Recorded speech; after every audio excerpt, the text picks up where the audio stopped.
We OG, we OG. Oh no, G.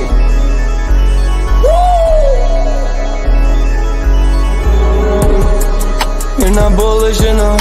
Yeah. Oh no, you're not bullish enough. You ain't got D or no. I get stoned by the bolo. Bitcoin set to overload. Yeah. Experts on reload. Yeah. You're not bullish enough. Yeah. Oh no, you're not bullish enough. You ain't got D or no. I get stoned by the bolo. Bitcoin set to overload. Experts on reload. Mempool getting hot. Everybody wanna rock. Ayy. Rooms is coming. Everybody on a knot. Ayy. It's a nuisance. Ordinal Revolution. Ayy. Ordinal Revolution. Yo, it's my guy for real, bro. Got friends right now. Yo, BRC 420, bro. Yo, that shit on fire, bro. Imagine if he in here. Yeah, lock it in the seal. Merlin. I got balls of steel. Nuki on the field. Yeah, this shit for real. With no calls, I get so far. Got 100 phone calls that I go hard, and they gon' love me. Smoke weed, huddle back. I get shiesty. Where my Bitcoin looking lovely. All this Satoshi's nothing above me.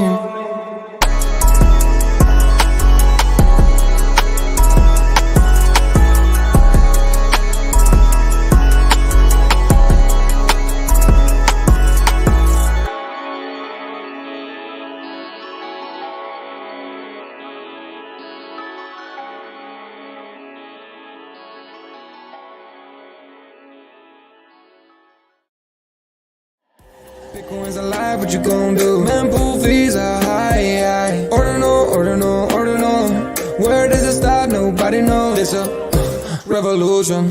Ayy, Bitcoin is the one, no substitution. Ayy, with Shizzy and Yagobi, it's Ordinal Revolution.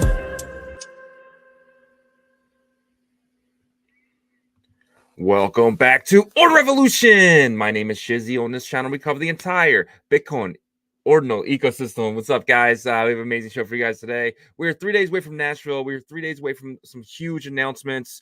I think the Bitcoin Magazine guys have some stuff on up their sleeve that's going to just drive the price to go nuts. Potentially Trump might be, taking Bitcoin and putting it as a reserve currency. There's so many rumors. There's so much going on right now. Elon Musk put laser eyes on his damn picture again. Tesla reports tomorrow. What kind of craziness is that going to bring? This week is going to be exciting. This week's going to be fun. So stick with us, guys. We're going to have everything for you. We will not be live Thursday and Friday. We will both be in Nashville. Yagobi will not be with us on Wednesday because he's going to be driving in. But I'm going to have a special guest. That should be a fun one. It might be shorter than normal, but it'll still be live. So we'll check that out this Wednesday. And like I said, this Thursday we'll definitely have shorts and stuff like that. We're gonna put out a lot of stuff for you guys, making sure you guys are really know what's going on in Nashville. So look out for all that all weekend. Use our YouTube channel because that's where we're gonna be posting stuff constantly. We're trying to post to the Twitter, but we're not sure if we're gonna be able to, but we will try. And without further ado, let's get this thing started. We bring in my partner as always, Mr. Yagobi. What's up, buddy? What's up? Happy Monday. Happy Monday, man. This week is going to be bananas, right? Yep. It's going to be bananas. I'm super excited. This is going to be the biggest conference that I think we had probably maybe ever attend. Yeah. Right. Just so many big, headliners going to be there, but also just learning from different workshops and stuff like that, different parts of the convention. That's the most fun part of the convention is the side events. Yeah, for sure. I'm excited for the actual convention itself, though. I think going inside and going to like all the booths and stuff and kind of meeting everyone, being Ordinal Revolution, we want to be the biggest news outlet in the space. So meeting everyone and being like, hey, we want to be the place for your news. So we can give you guys everything as much much heads up as possible. That's kind of the goal here to enrich our viewers, right? Enrich you guys with information, enrich you guys with a step ahead of everyone else, right? So yeah, 100%. And that's what we're going to be doing. We got our vlogger camera, and I think we got a couple of offers of people that are going to be there that can actually help us out. So that's going to be really cool. Yeah, man. So 4 days away. What are you thinking? We're getting to the price action later, but what do you think it happened with the price leading up to that point? Well, I think today and the next couple of days we might see some, slight downtrend with consolidation mixed in, and then maybe like late tomorrow or early Wednesday, the price starts to pop off because people are getting excited, right? Yeah. I think the biggest thing is people speculating on what's going to come out of this conference, the news. There's gonna be news bombs that come out of here, right? Whether that's Trump talking about Bitcoin being an official, part of their strategy to strengthen the dollar, or the fact that Elon supposedly is going to be there.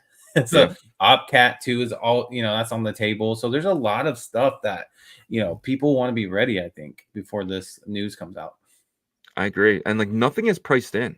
Like nothing is priced in. Like Elon posted yesterday and Bitcoin did rise a little bit, but I don't even think if Tesla adds more Bitcoin to their their Books. company, right? If they to add more to the books.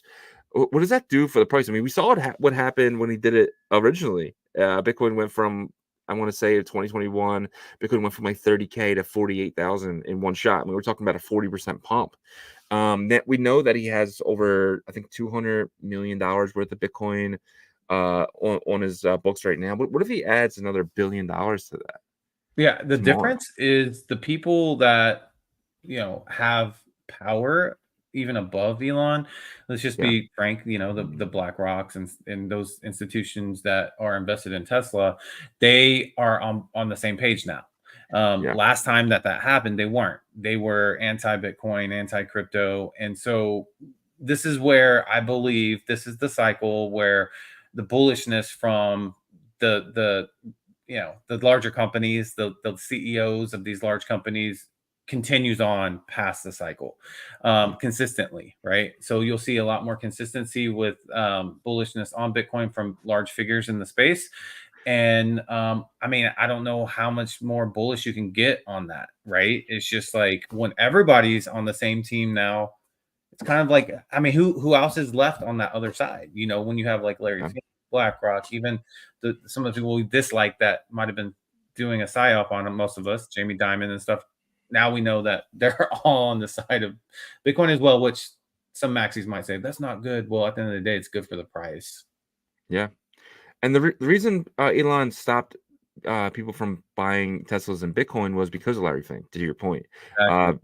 so I want to say it was like, I remember because it was like right on my son's birthday. It was like actually on his birthday. I think it was like May 13th or something. I was driving to the party store and then the news dropped about, and then about Elon stopping payments in Bitcoin because Larry Fink was so, a green energy guy and stuff like that. So that's why. And it's just so funny. Larry Fink just kind of changed that. It's no longer a thing anymore because it's not a popular opinion, right? So it's just funny how it works. And now he's pro Bitcoin, even though Bitcoin, destroys the environment, which is all bullshit. A lot of Bitcoin is green now. I mean, there is places in China and overseas and stuff that are pure, gas pumping, companies. But here in the US, I mean, it's expensive to use gas, right? It's a lot cheaper to use windmill energy or hydro energy like Sato does. And I think that is going to be more and more empowered, especially as these bigger guys get involved. Yeah. And at the end of the day, it's going to experiment with those types of power sources more, Yeah. and it could be more mainstream. So at the end of the day, it can help kind of push some of those movements. I've always been, in the camp that having a mixed approach is always good, right? Because Yep. you got to phase out of things. You can't just go, shut the lights off one day and then everything's out. So. Elon Musk will conduct an interview with Donald Trump. What does this mean to you? I saw this multiple times from multiple different people. Conduct an interview. Like, what does, I guess, for a job in his cabinet? I mean, I don't think well, I think Elon's doing the interview with, interviewing Trump, right? So this is probably more, of how he feels about the future of Bitcoin and, how they can work to strengthen the US dollar and the economy in the US through crypto and Bitcoin, right? That's Yeah. what I'm speculating on. But the whole interview is kind of a speculation. And it's funny because David Bailey, the founder of Bitcoin Magazine, had responded to Elon's profile picture that he changed. He put like the laser eyes, the blue laser eyes, but Yeah. he put the laser eyes, and then he responded and said, "Are you ready?" And then next thing you know, David Bailey's account it's removed. So Elon might have been like, "Hey, we don't want people to know," blah blah. So I don't know. That's complete speculation, but that series of events did happen. That's factual, right? And then David Bailey obviously got his account back later last night. But it's interesting. These are like all these little details and stuff. It's like fun. It's like a mystery kind of. You have to figure things out. And then the one thing we do know is that this conference is going to be the largest Bitcoin conference, largest crypto conference ever. Yeah. Right. So I think it's going to be bananas. I think Nashville's the perfect place for it. You got Broadway there. So it's just going to be a fun time, man. Yeah, it's going to be great. Joe Biden officially drops out of the 2024 race. The cabinet that did Operation Choke Point, it did happen. A lot of people were saying that it didn't happen. It did happen. Operation Choke Point was a real thing. Operation Choke Point was where they destroyed the crypto banks. Any bank that was helping Coinbase or anything, they went under. And then they would shut down your bank account if you had crypto funds coming and going. That happened to a lot of people that we know. And this was a big deal back in 2022, and it got a little better in 23, but that's when they went after the bigger banks. This is huge for crypto, right? This is the worst administration for crypto in the last 14 years. Yeah. This is really, really big. I think so I think there's a lot of people that have an idea of where they feel like this election is going to go. And if it goes the other way, I think people in our industry are fearful, right? But I also think that they're, what the Bitcoiners and just crypto industry did by supporting one of the nominees this year was huge, because it made even the people that were against it kind of open their eyes and see how like effective this industry can be. So I think even if like by miracle the other side wins or whatever, they're going to look at it differently. I would hope. I mean, it seems like they kind of, changed their tone on it before, towards the end, but we'll see if that, if that goes down that road, which we don't want it to, but we'll see. I got a couple more things here, then we get into some actual crypto, ordinal stuff. But Donald Trump is considering BlackRock CEO Larry Fink. We just talked about Larry. Larry Fink is obviously huge on Bitcoin right now. BlackRock is buying with their personal ETF, which is IBIT. To me, this is good, but it's good in the short term, but is it good in the long term? Well, I just saw this. I want to show this because it's directly related to this. Give me 1 second here. Yep. It is our guy British Hodl. If you don't know British Hodl, he's really insightful in terms of Bitcoin's price action and the future and all that stuff. He said, "I doubt President Trump will announce plans for a Bitcoin strategic reserve unless Larry Fink is Treasury Secretary. He might hint at it though, something like we've got to look at owning some for our country and blah blah blah." Right? He says he hopes he's wrong. So basically, he's saying he doesn't think he will announce like a strategic plan for the currency unless Larry Fink is. So the fact that this kind of rumor is out there, or this speculation that he's possibly eyeing Larry Fink, and this was also a week after they were talking about Jamie Dimon. Was it a different position for Jamie? No, same. Yeah. So I don't know how to feel about this, right? Because these are the guys that were supposedly against our industry. Larry Fink openly came out and said that he is for it now, and he's probably the guy that has the most power in the financial markets, right? So that's definitely a good thing, but is it good at the end of the day? I'm curious on your thoughts. Yeah, so I think this is really good for this cycle. I think this is the biggest thing in the cycle, but I do think that this will be the downfall as well. I think this is the bull and the bear. I think the bull goes up as these guys take place, and let's just say the back end of 2025, these guys really put a stranglehold on Bitcoin, and potentially, the end goal to me is making everyone buy from the ETF. You can no longer buy Bitcoin and hold it in self-custody wallets. And I think they go after that. I think if they do get in power in this way of being the Secretary of Treasury, I think they kind of go after and kind of force everyone into the ETF style or to where you cannot take it off the exchanges.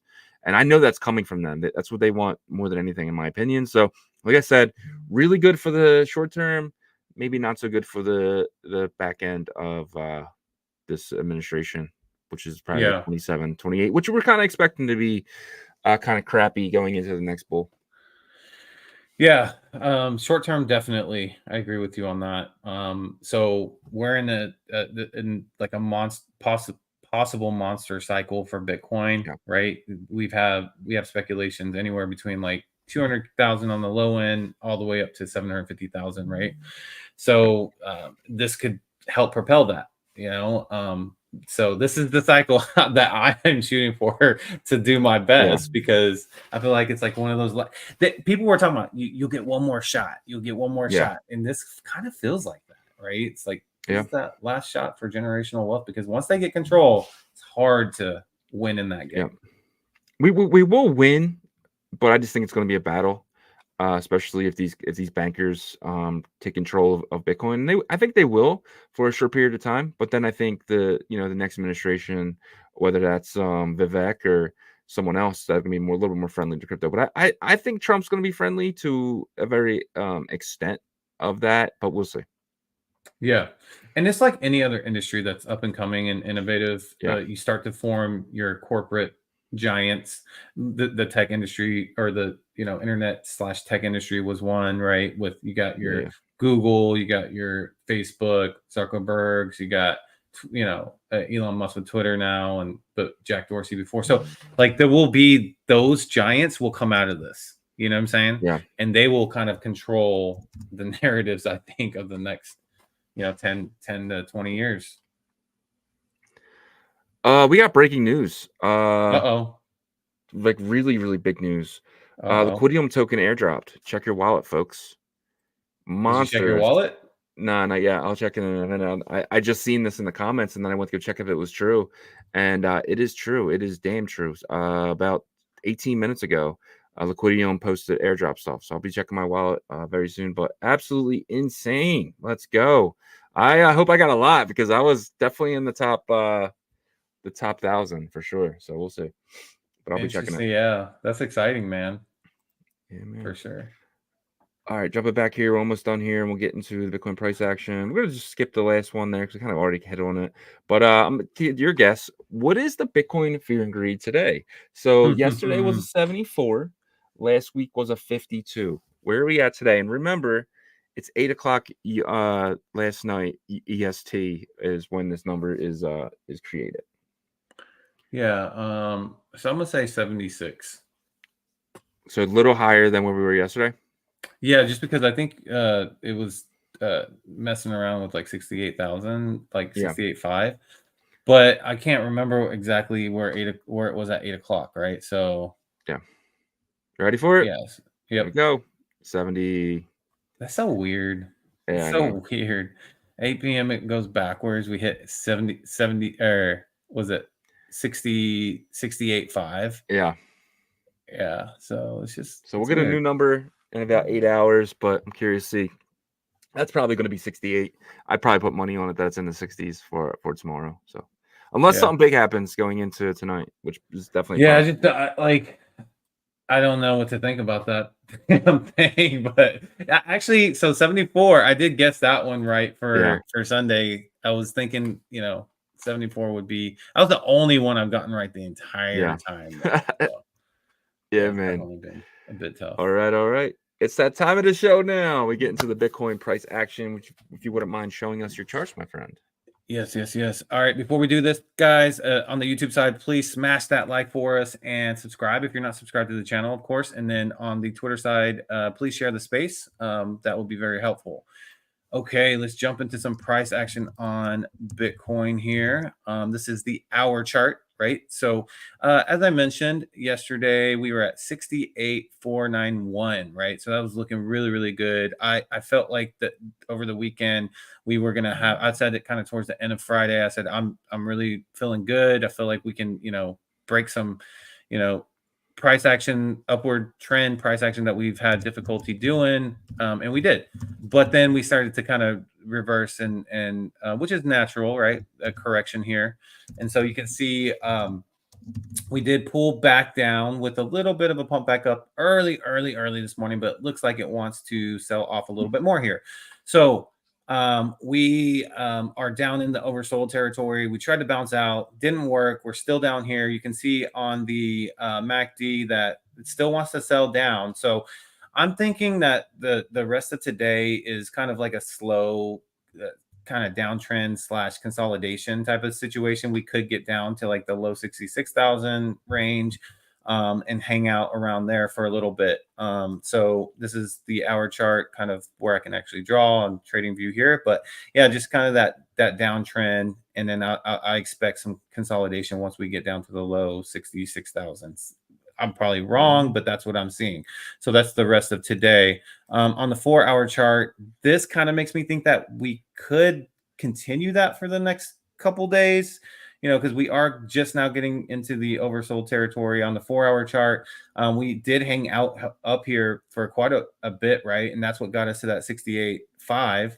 But now it's kind of exhausted, right? And so we are coming back down here. So because this is the conference week, and I think a lot of people are speculating and expecting a lot of news to come out of the conference, I don't think it's going to live too long. So that's obviously a speculation on my part. I don't think we're going to stay down here for too long. So I could see something like, the rest of today, tomorrow, maybe get down to like 65, and then possibly late Tuesday, early Wednesday, right before the conference, shoot back up and have some aggressive price action while we're all in Nashville.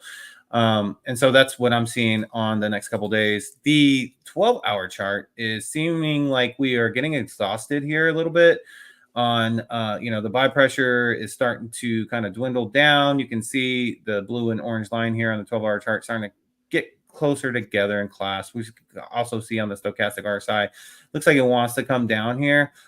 I don't know how long this is going to last, right? Because I still think that we're going to finish this month, even if we finished leading up to the conference strong, and then a week after the conference we see some sell-off, maybe the first week of August as well, and then we kind of get that aggressive pullback up. I just don't see us hanging down here for too long. We were hanging down over here for a very, very long time, like just that bleed out, right? So I expect there to be a little bit correction after the conference, and then maybe after that first week of August we jump back up pretty strong there.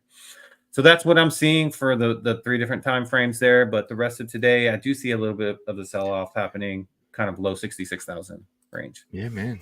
Great job. Thank you, sir. Mm-hmm. Jumping into all right, guys, it's time for that time of the show. We do the roll call.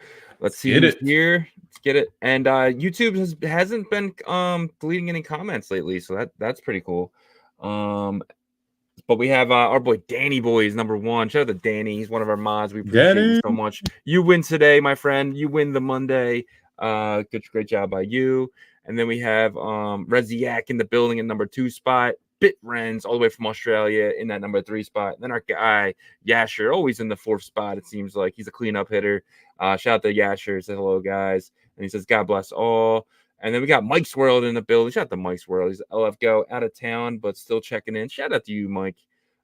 Green Man. I like that last part of it. He says, "What's your excuse, Anon?" Yeah, what is your excuse if you're not in here on the roll call? Shout out to Mike, man. Big ups to you, my friend.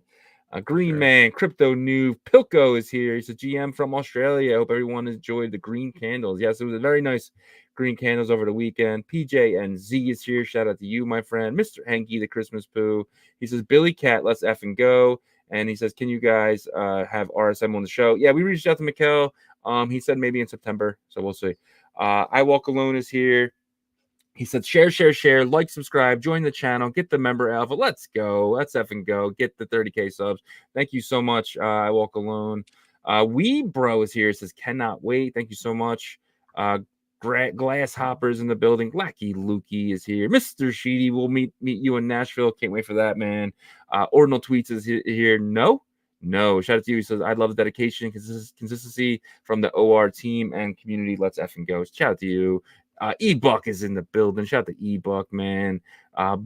Bitmap Gallery is here. Dream Baked every day, man. Appreciate you. Joko is here. Crypto Hot News. Crypto Chain Watcher is here. Another one of our mods, Tim Baker. Shout out to you, my friend.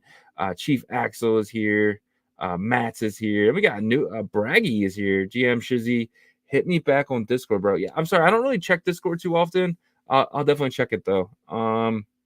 Vision Atomo is here. Neo Meester is here. Carlos CLS. Cash Cats. Coach Cats. Bring in the coffee and the donuts. Thank you every single day, man. Appreciate you. Sixes is here. I'll say Vision Atomo again. Let's go. And we have Francisco Jose is in the building. And then John is here. Shout out to John. He says, we're in the secondary on Liquidum. Yeah, we're going to talk about that in a minute. That's going to jump right to the top of our stuff here for sure. Francisco Jose D Love is here. Arthur D Lima is here. Ita Toshi is in the building. Matthew Missy, first time listening. Mr. Sheedy recommended. Thank you, Matthew. Appreciate you coming, man. Shout out to Mr. Sheedy as well. And then Mr. Sheedy said spreading the word. Appreciate all you guys, man. Yeah, and that's the roll call for today. If you make roll call, you are a legend. We appreciate you, and that's it for today. Yep. I just wanted to read this from Telmo. He says, you are the biggest, baddest, most degen MFers known to mankind. That's why they call you guys the GOATs. Appreciate it, sir. You are very degen yourself, sir. No, I was just wanted to read that because that was an awesome comment. We appreciate all of y'all. All right. I did have some banners, but we're just going to skip them for this news, man. I'm going to kind of show my screen here. So Liquidum is running. I just checked my wallet. I have about I was lowballed, man. I thought I was going to get a lot more. I got about I got 1,500 in one wallet and then 900 in another wallet. So it's okay. But what are they going for? They're going for 60. Oh, just jumped up 66 cents each. I think that is the steal. I think this is one of the tokens that I want to accumulate heavily. Liquidum is legends, man. 131 buys right now. The market cap is $61 million, which is fair. That is a fair market cap for them. I really think so. They have 14,000 holders. Like I said, that was the airdrop. The volume is $69,000 already. This is one to hold, man. I don't know if I should be DCing this now or just wait. I usually like this thing where it's an hour after the airdrop, then you start buying. So I got to check my wallet and see what time I got that. But I think about probably another half hour. I did see it at 59, but if I would have bought it, would have got sniped anyway, probably. So yeah, we see some buy. We see a lot of buy broadcast. So this is getting eaten up. The paper hands are dumping them. I can see this up at $1 by the end of the day, honestly. Yeah, I mean, this is the perfect scenario for our ecosystem, guys. Yep.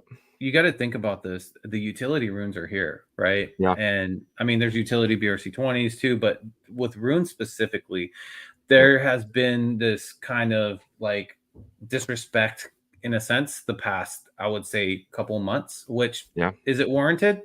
I think it is a little bit. But if you do your research on it and you know who's kind of behind it, I think it's hard for you to argue that runes won't have its place in our ecosystem, a large place in our ecosystem in the future, right? So this is exactly what you want. You want people to fade runes when the utility tokens are starting to release. Yep. Because, I mean, something like Fluid, something like Liquidum, something like, Ordinal Hive, because Ordinal Hive has a rune too. Yeah. Those are going to be what people are running to once the, bull market's here. They'll look at those utility projects that have users and say $300 million market cap, that's a steal. Or $150 million market cap, that's a steal before the bull run, right? Especially in the Bitcoin ecosystem. So I know that was long-winded, but like I don't know. What do you think? What do you think about that perspective? Yeah, man, 100%, dude. The tokens with utility in Bitcoin are going to do so well, especially when you got to remember too. Look, these tokens aren't even listed anywhere yet, right? They're just getting listed on Magic Eden. Like, so when MEXC picks us up, when Gate.io picks us up, when they got to buy these tokens potentially off the market. I mean, Liquidum might be, giving out free tokens to the exchanges, but, eventually they're going to have to, it's never going to be enough because I think Bitcoin liquidity is going to be, huge. It's going to be absolutely huge. And Liquidum could be the number one rune by utility really quickly. I mean, right now it's it's probably like 10th right now, but this thing, or 7th, this thing could probably be number 1, dude. It could pass dog. Yeah, we'll see. We'll see. They have a head start because they've been building for a while. But I think there's going to be a good market for utility Number tokens. 5. Yeah. There's going to be a good market for utility tokens when the time is right. Yeah. Pay attention what the exchanges are talking about, right? So what have they been trying to educate people on mostly recently? It is Bitcoin fungible tokens. They're not listing them like crazy yet because it's not the time to do that.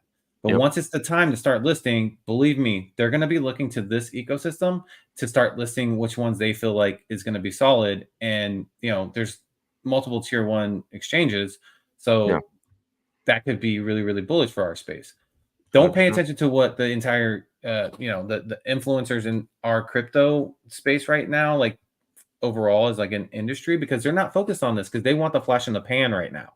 They want the, what's going to get me excited right now. I'm going to make, and they can make 5-6 figures off of these meme tokens because they're the ones that kind of pushing those. Pay attention to what the centralized exchanges are talking about, what they're trying to educate their audience on. And that's been like BRC20s, runes, etc. So. Yep. This is pretty big. In the Binance ecosystem news, so every 6 months or 3 months that they put out a quarterly and then half a year. So big key theme heading into the second half 24 was Bitcoin ecosystem, whether that's the layer 2s, whether that's ordinals, whether that's runes, but they are, it was a top 3 behind real world assets and meme coins. So I think that's pretty big for sure. This is coming from Binance. This is the company that I think is the top company in crypto, right? So this is big. I think this is the biggest news that we've heard all year. Yep.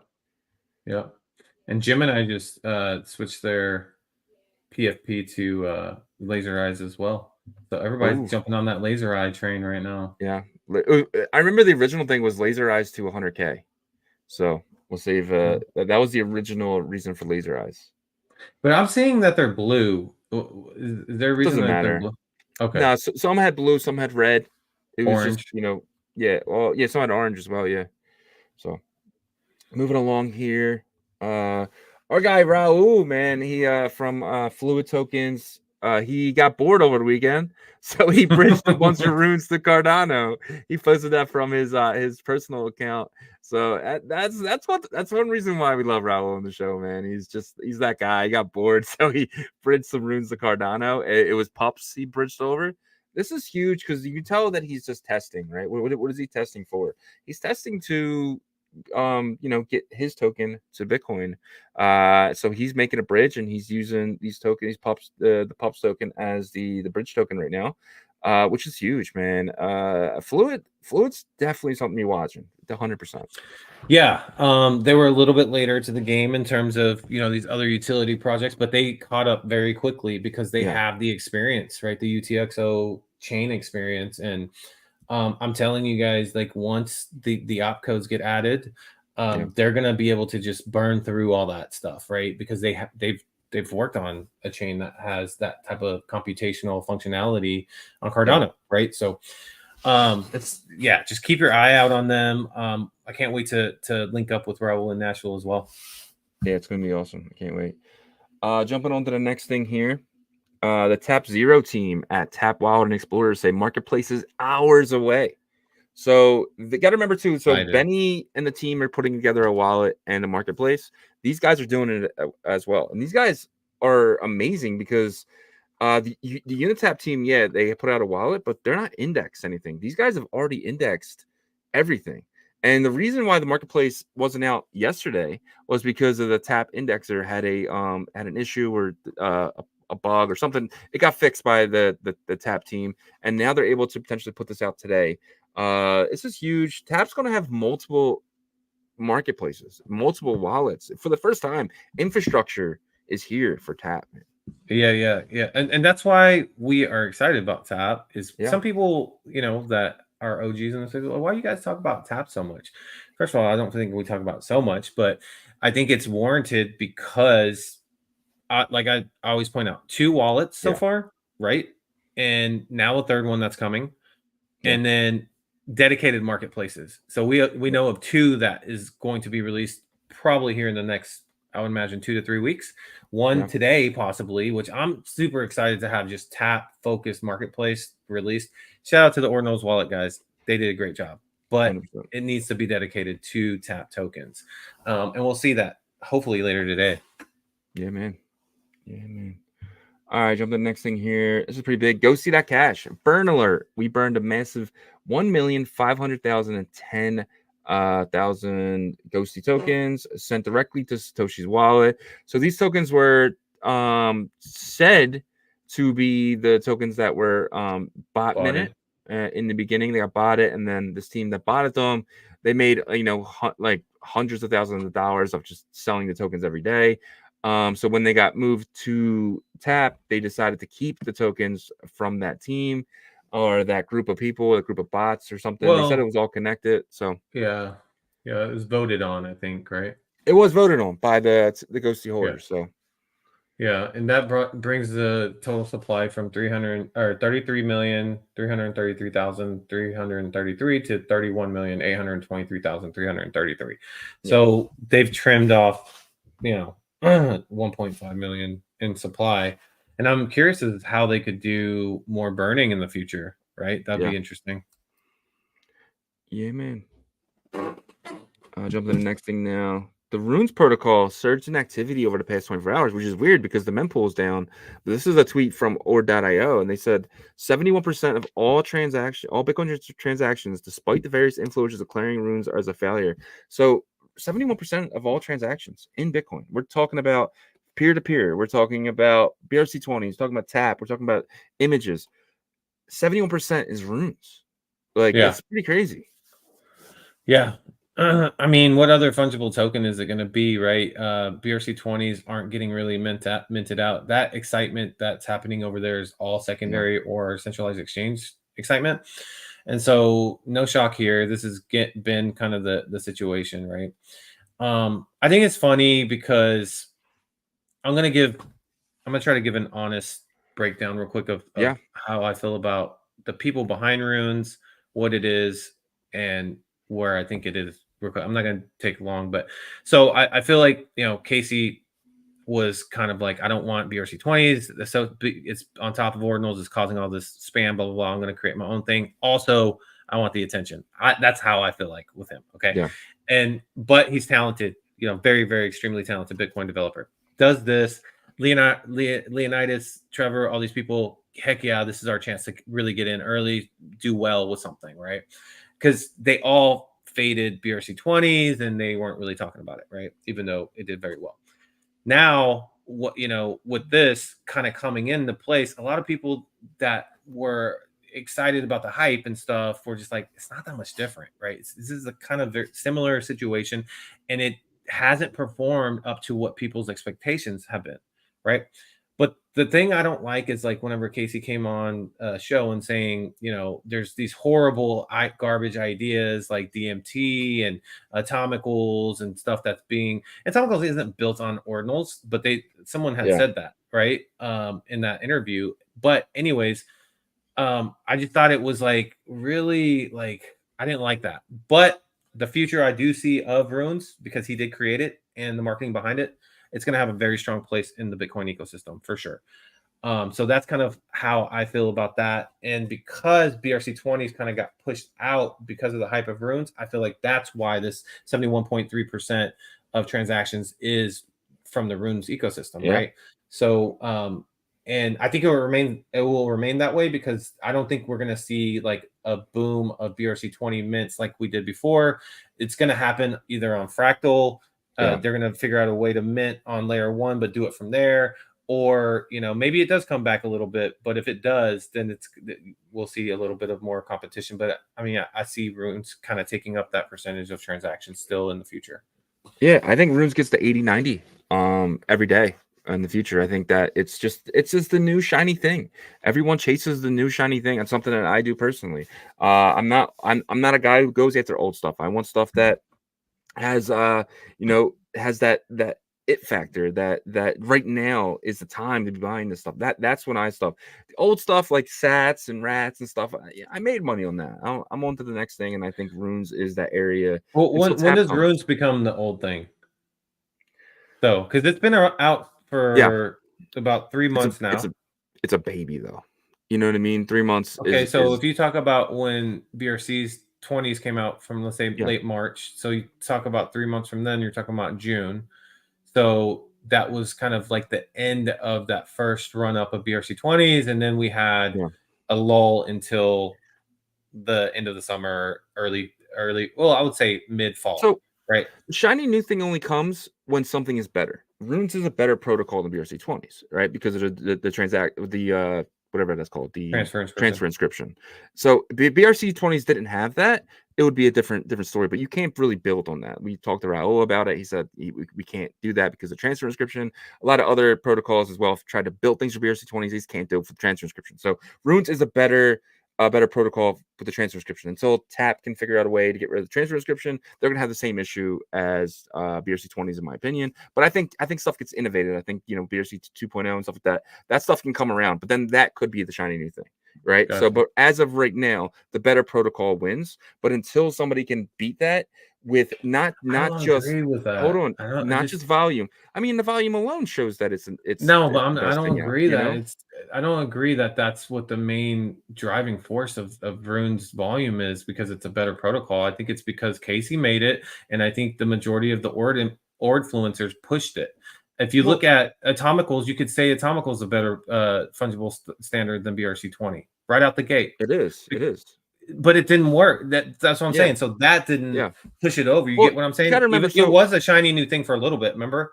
Yeah. And then it didn't have that push. But if Tesla was ran by someone other than Elon Musk, it might not be the top car company, right? The top EV company, right? So that is the thing. So this is being ran by top echelon guys. Everyone would say, Casey is top the number echelon one guy. Well, no, Rav. Oh, too. yeah. You know what I mean? Sorry, I thought you meant like the Leonidas and the Trevor. No. But that's a big thing too. So the influencers that are around right now, the bigger influencers, the guys who you would say are the top influencers, they're runes based, right? They don't talk about BRC 20s at all, never really have. So in that sense too, what is being talked about the most? What has the best developers right now, as we know them, right? Because they built this runes and they built ordinals, right? So they're number one here. So that's what I mean.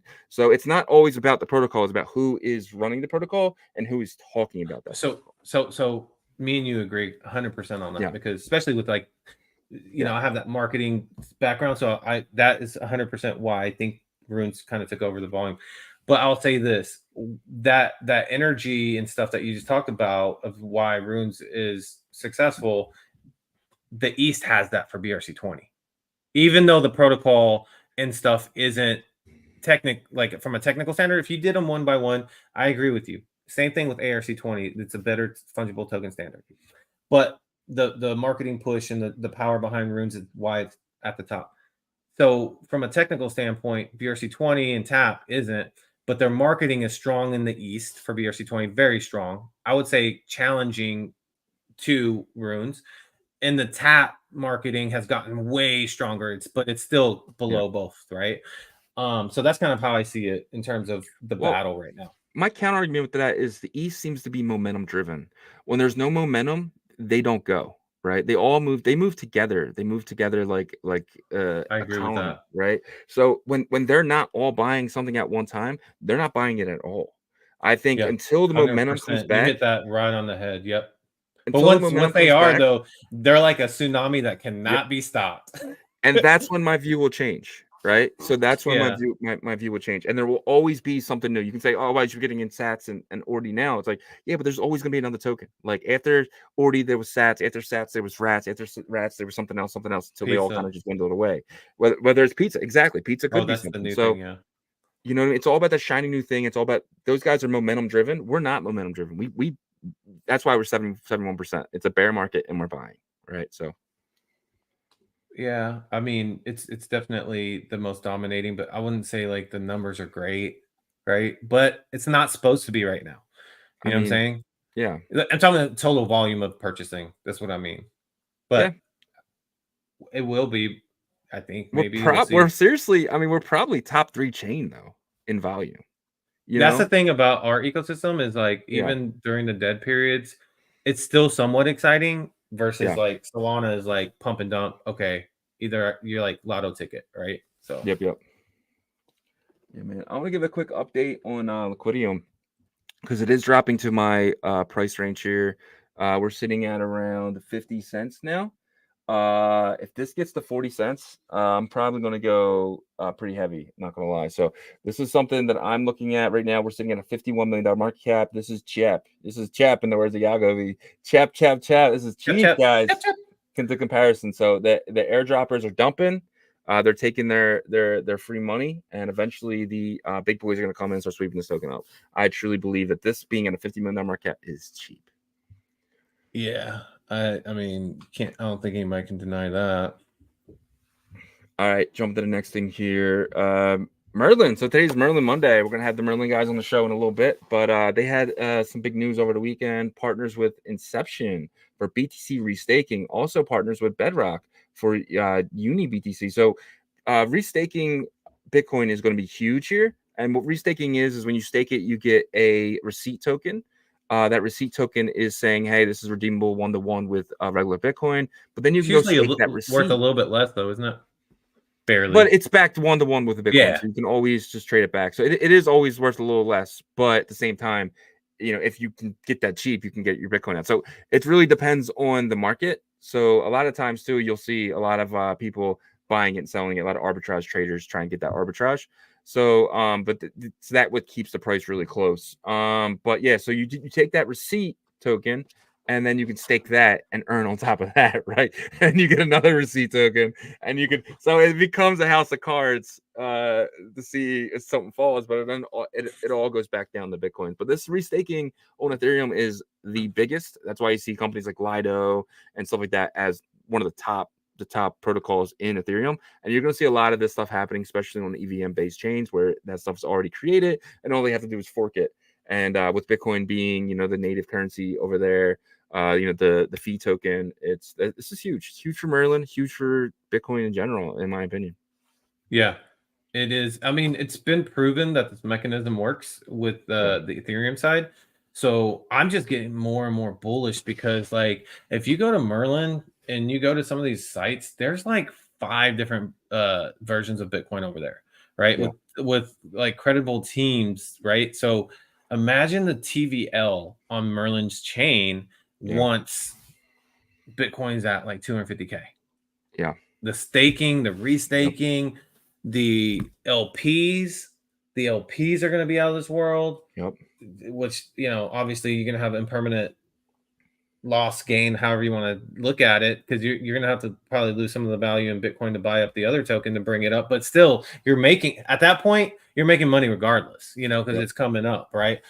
And then you're making more on your APR. So, I mean, that's why I'm constantly saying, I sound like probably like an annoying parrot, but like I keep saying, like the Bitcoin ecosystem is going to blow everything out of the water because total value, if we can get these ecosystems right, staking, restaking, even on layer 1, layer 2, whatever, the total value will be crazy. Like people say we can't catch Ethereum. Sure, maybe not, but we can jump up drastically in the ecosystem total value. I agree. Jump to the next thing here. Foxy, Bitcoin ecosystem.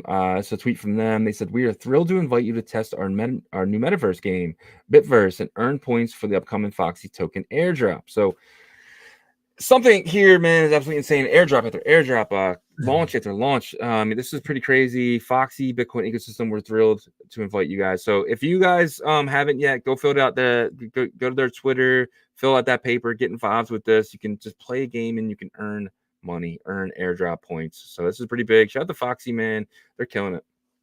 Yeah, man, I can't wait till that game gets released, to where we can do the clan wars and stuff. I've played it. It's pretty fun for sure, but it needed to tweak a couple things, and I think that's where they're getting to. And this is exactly why we tell you guys it pays to watch our show. It literally pays.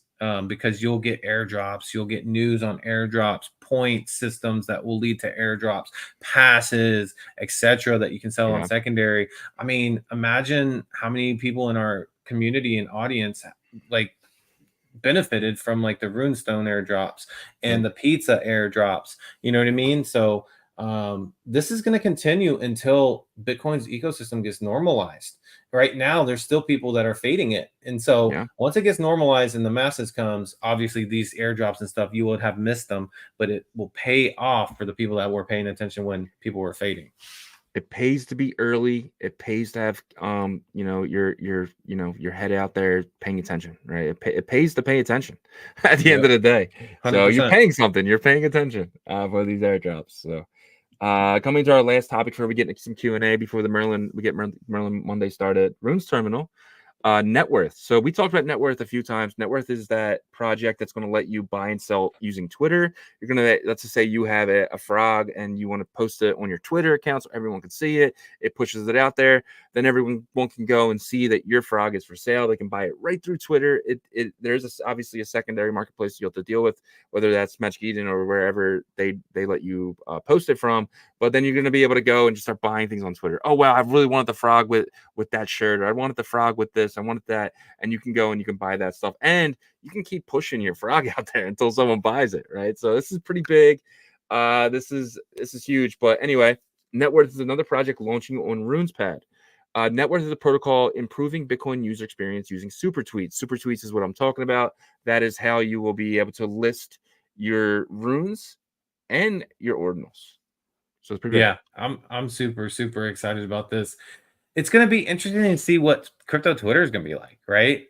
And we'll see too if like the EVM side and stuff starts to, try to push different versions of this. Someone said that Solana had already developed something like this, but I'm not seeing it like on any of my timelines or anything. So you could see you're going to see some people that have good skills to be able to like flip their ordinals and stuff. It's gonna be interesting to see. Yeah, man, for sure. All right. Let's jump into the next thing here. All right, that's it. So last thing, we'll jump into some Q&A. Yeah, let's do it. Albert Amari has some questions here about restaking, and we can get those questions to Jeff as well. But this is a good question. It says, how do you stake Bitcoin if it's all custodial, UTXO based, meaning that when you send Bitcoin, you are just sending it to another address. You're not able to stake in a decentralized manner like on ETH. So we were talking about Merlin chain, which is a Bitcoin sidechain with EVM technology, right? So what you do is you bridge your Bitcoin over to Merlin. You purchase one of the versions of Bitcoin that, depending on what you want to stake initially, and then you'll get the synthetic version, and then you can restake that. So with the technology of today, it is like an MPC wallet that the bridge uses. So it is in a sense like multi-sig, but that's, with Bitcoin's limitations, that's the best we can do at this point. So it is, a bit custodial with that. But, in the future, once the opcodes get added, that's a quick, in my opinion, what I would think, I could be completely wrong, upgrade for somebody like Merlin Chain to say, okay, the bridging is going to be, pretty much permissionless at that point, so because they'll be dealing with smart contracts for simple things like bridging over. I say simple, but, bridging over and stuff like that. So hopefully that answers your question, Albert.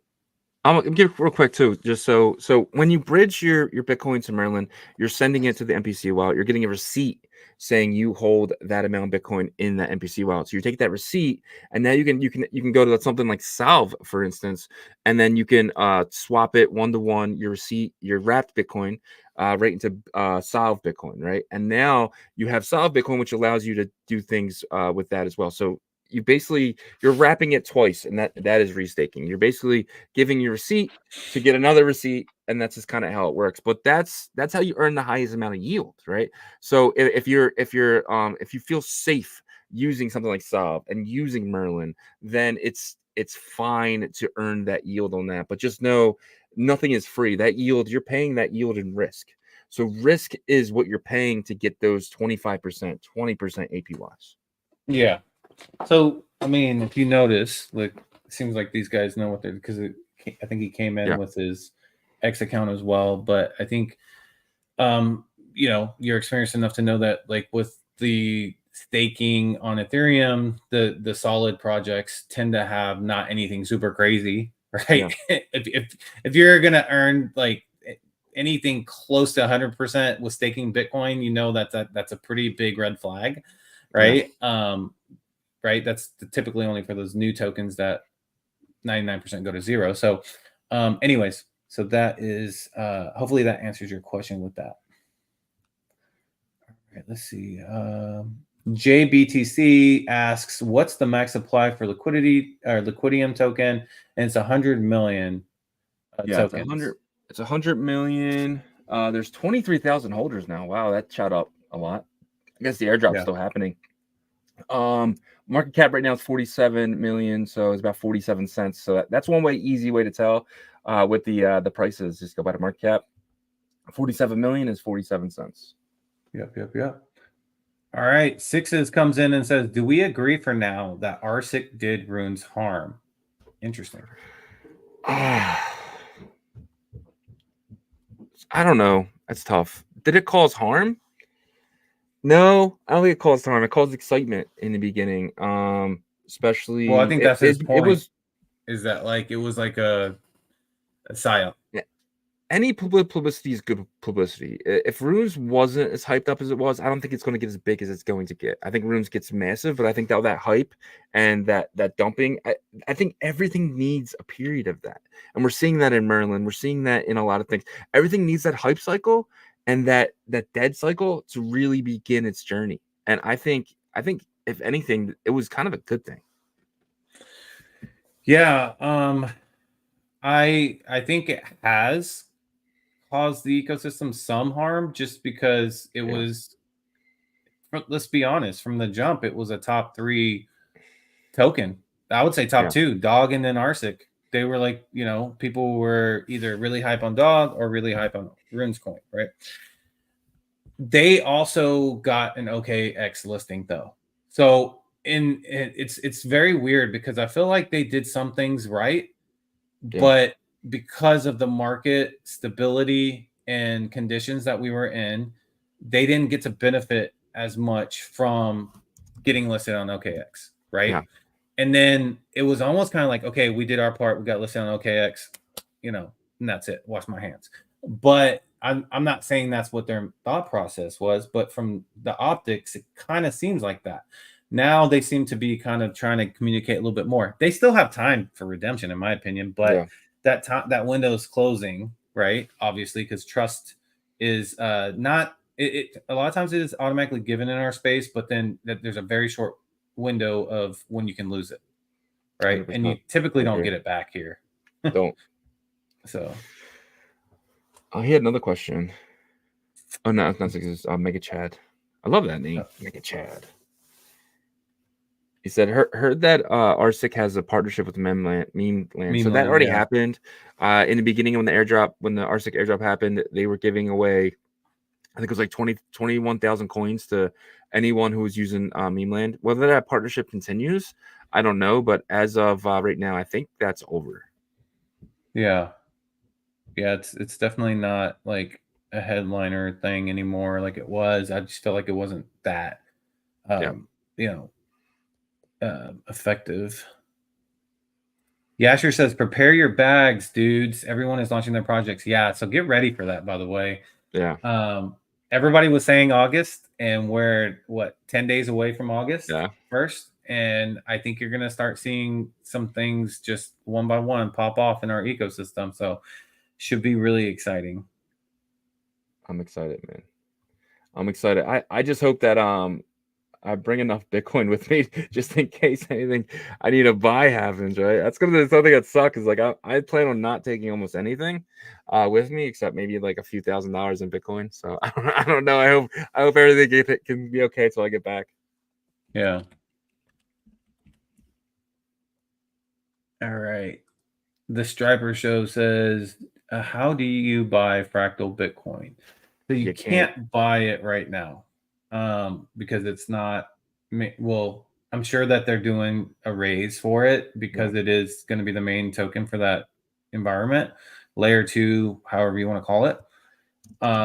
So you won't be able to probably buy that until it goes on secondary, and it will be, in my guess, probably barely south or north of $100 million market cap, which is still a good opportunity because, in my opinion, if it does what they say they can do, then that's going to $1 billion. So at a minimum, you're probably looking at a 10x, not financial advice. So a lot of people are waiting for that. So we'll see.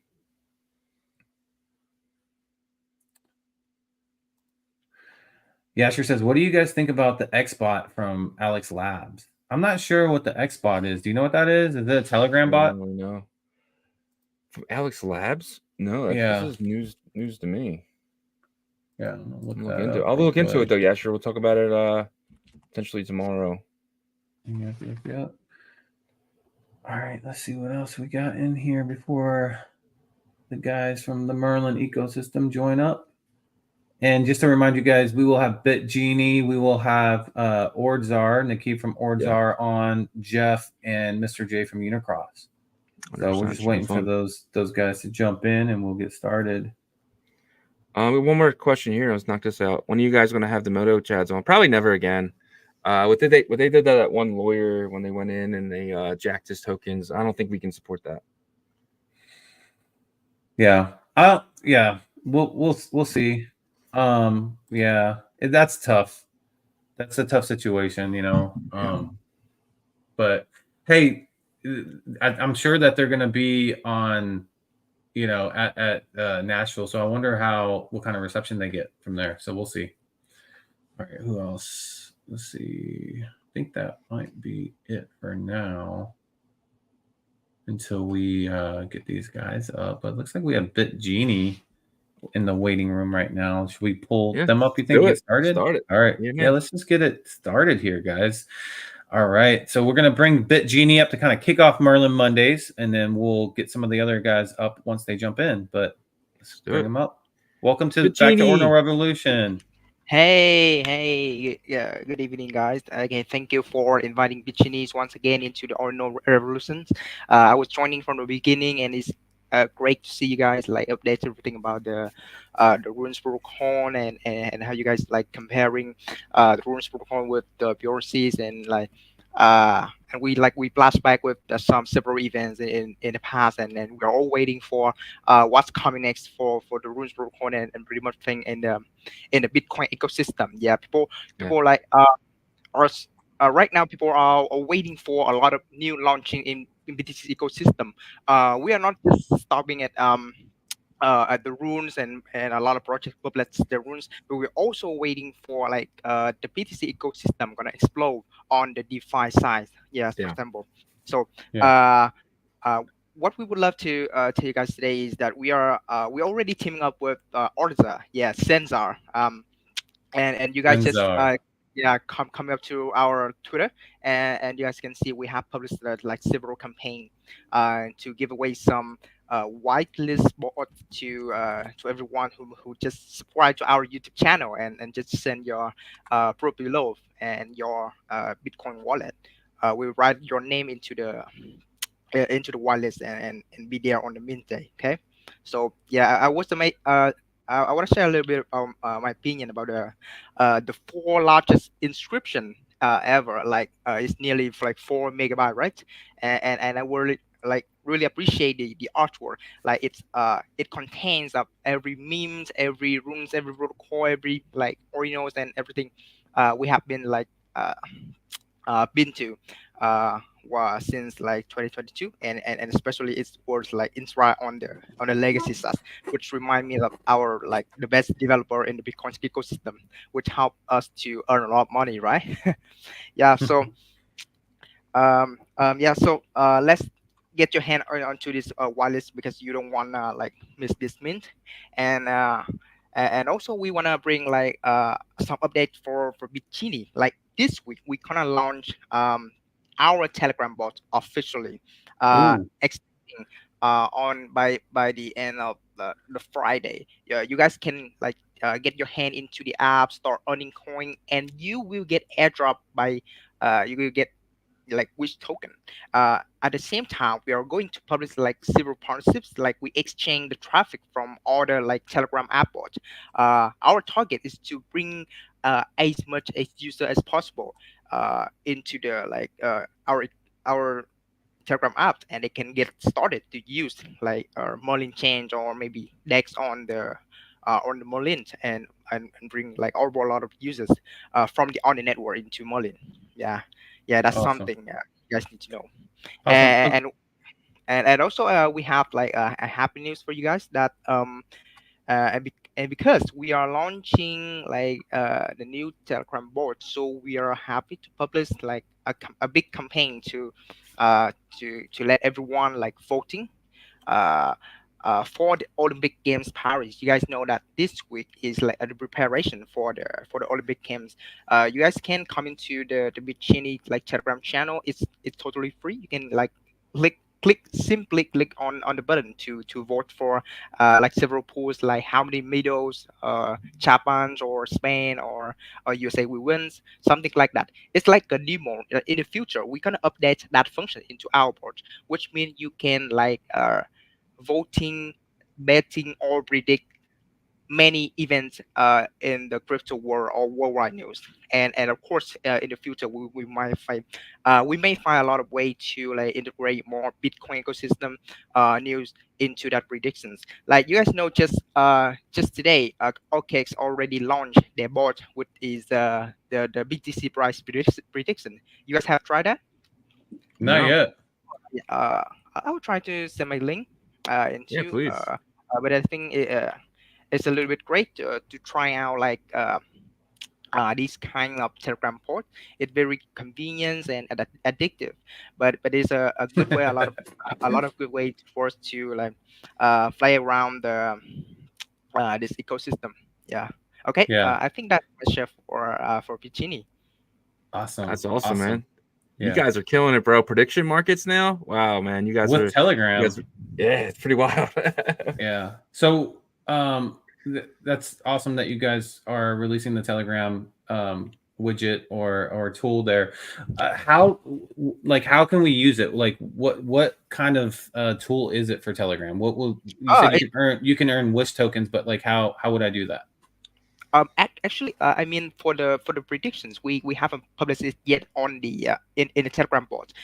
The Telegram bot and the prediction now right now is still a separate thing. Like Okay. the Telegram bot right now is like it's pretty much like the tab game and some like small interaction inside the tab game that help you to do tasks and earn the wish token. Like we will integrate like some video education or something else on the YouTube channel. Let user do it, watch it, and they can like crack the code inside the YouTube video. You can see like in some of our nearest YouTube video, we have put inside like a secret code, which means users need to watch all the video to get that one, and then they can like use this in our Telegram bot to earn more rewards, something else. And for details, you just when you're playing our Telegram board, you actually earn the points inside the app, and then in the future we publish the exchange rate, which means how many points you can get the wish token, and you can directly claim your wish token by connecting your EVM wallet like Merlin Chain do. Yeah, something like that. Awesome.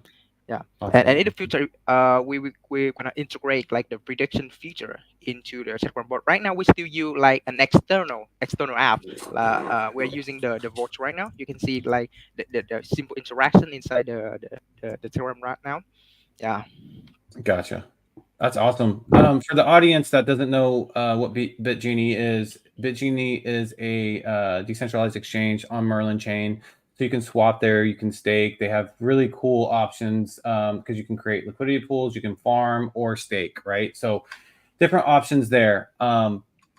So one thing, my question that I have for you, and then we'll pull you back down and bring up another guest here is, unless Shizzy has a question for you, but will be. So I'm going through your swap right now and notice that you have way more runes than you do BRC20s for the Merlin tokens, right? Do you feel, is that for any like particular reason? Are you more confident in runes, or is it just because you haven't added BRC20s as much yet? Oh, um, all right. Should I answer it now or waiting for the other guest speaking? Oh, you can answer that question now. Yeah, right now, it's because we just ended up our rune summer event. So and also with the support of Merlin Chan, they are also super bullish on the runes program. And as you guys said in a couple of minutes before, like runes program had like much more a lot of like potentials to even go for. Even though like influencers says that runes program is a failure, but people just tap their money in without like uh hesitating yeah, something like that. So on myself and the teams that's kind of bullish on the runes protocol, but there's still a bit like a problem when we're trying to like bringing more runes like protocol or more runes project into the Merlin chains. It may take some time because only like the biggest or the top runes protocol are brought to Merlin chain already, but we hope in the future we are getting more uh, into the game. Yeah, like Awesome. we want to bring like level up the Bitcoin DeFi for runes for BRC 20. Yeah. Perfect. Awesome. Shizzy, did you have a question for No, I'm good. Okay. Yep.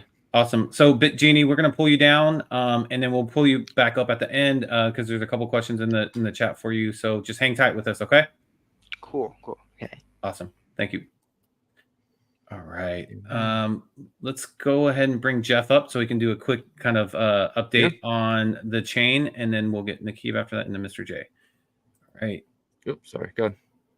What's up, Jeff? Hey. Yo, guys. What's up? Glad to be here and every Monday. We've been consistent. Yeah. I love it, because like every week, we can talk about something just like, random stuff. I know you guys are going to Nashville this week, right? Yep. This we'll week? be there. Yeah. I'll be in Taiwan for the Asian blockchain summit. And and by the end of the August, we'll have some events in Tokyo and also in Korea. I think Korea this time they have really big events. The Bitcoin conference, I think it was hosted by the Bitcoin startup. You guys probably know them, right? Yep. They actually have an online hackathon for like 300 different projects, kind of thing. And we are like sponsoring them. We actually like invest money to these like early stage projects to build on Merlin. So we'll see some, and also the Babylon. This part I don't get. Do you guys do Ordinals guys care about Babylon? I think it's like a gap year. Yeah, Babylon stuff. I've been looking into it. Francis Dune is really big on it. I just haven't really put enough time into really understanding it yet. Yeah, I mean, me too. I personally, I'm not staking in Babylon like right now. I totally get it, and because the reason I brought this up is because like the Solve, they have the third vault for 500 Bitcoin. So for the first of 500 Bitcoin, they got the hard cap in 14 hours. The second vault got hard cap in 31 minutes. The third 500 Bitcoin got hard cap in 2 minutes. Wow. 2 minutes, 500 Bitcoin. And the thing is, the first two vaults, Merlin chain, they have lots of people doing that. The third one actually, based on number I heard, like 99% of the Bitcoin are coming from BNB chain. So that's why I ask this question, because it seems like these DeFi guys or like not ordinals people, they are more interested in Babylon. But we're ordinals people, we care more about what runes to buy today, what token to pump, or what like JPEG. I mean not JPEG, on-chain JPEG to have a like better run. But whatever. So so we'll have like lots of events, and of course Ordinal Summit. In September, Shizzy, you definitely should come. The party is huge. The party is seriously, the party is huge. Everybody will be there, and we actually have some side events as well. And so first I think the BMap Explorer, BMap game, is live, the very, very alpha version. And right now we are doing the second version, probably coming very soon. So I think the key point here is like every function we add, it involves tokens. So if you want a bigger land, you have to spend BMAT tokens. And where does that token go, right? It doesn't go us. Like we take zero fee rates. So it goes to the other people who staked, like Merl. So, if you don't want to spend your Merl right now, you just stake there and you get BMAT token every day because they pay the rent every day. So, if you want to build a bigger land, you have to do that. Like Unicross, if you want to mint, like, the uncommon goods or other runes from there, you have, like, if you want to put that dashboard in there, you have to pay their token. If you want to do swap, yeah, I think swap part is fun too. Like, okay, so I can bring the swap object into my metaverse world, and I pay MP, to the staking pool. Whoever stake there get my MP. It's okay, but for me, is Yagobi out?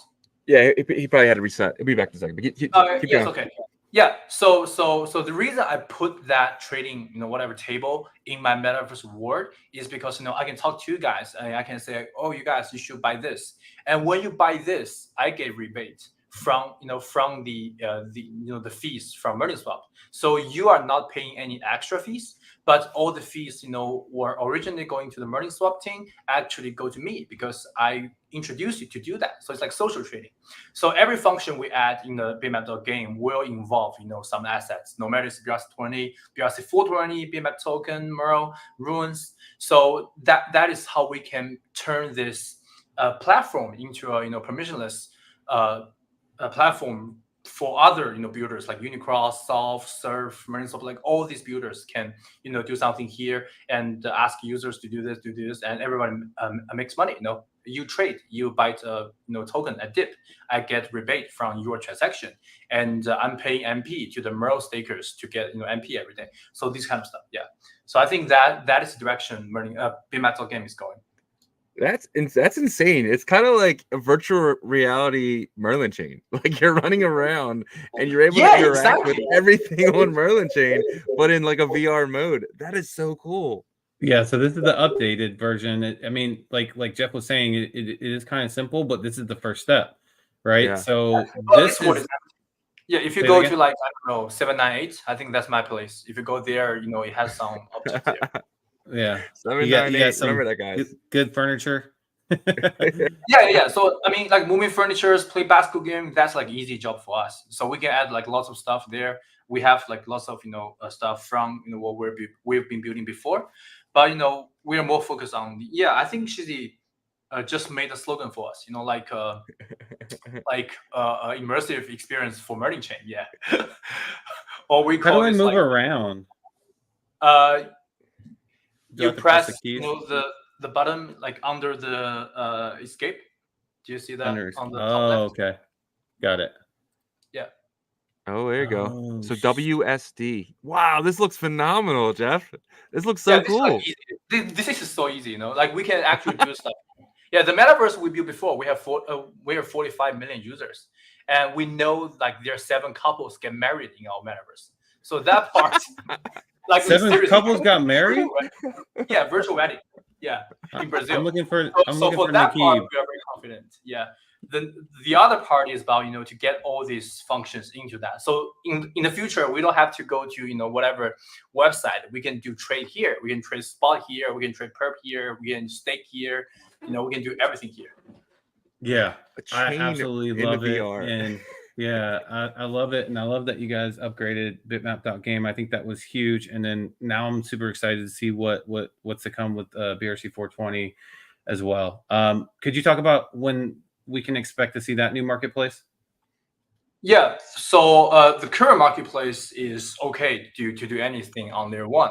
The second version is about we combine all this liquidity from layer 1 to layer 2. So if you're using a Uniset, you can sweep stuff from layer 1, and also you can sweep stuff from layer 2. Because right now, I think the OG 420 stuff, we have much better liquidity on layer 2. If you go to Unicross, you see like 2.5 million for the blue box. Like 500K for the mid box, whatever. So we combine this.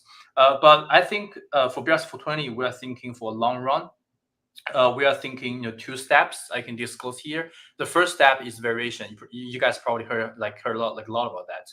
And some influencers, they do testing with us like 2 months ago. So everything is ready with variation, but we still haven't decided how do we want to launch this. It's like because like before we were thinking about doing layer 1 launch, but right now we are thinking about because like some users from our ecosystems, they want to mint that on layer 2. So we are trying to do like a co-minting a campaign or layer 1, layer 2. And the next step is about a program. Like I think I've talked about that like half a year ago, or like even more, like a long time ago. We're thinking, I think the best part of Bitcoin and ordinals is we can have content on chain. And we want to do, like when we introduced BRC420, we said it's a modular development protocol for all this. So we actually want to do decentralized programmable inscriptions.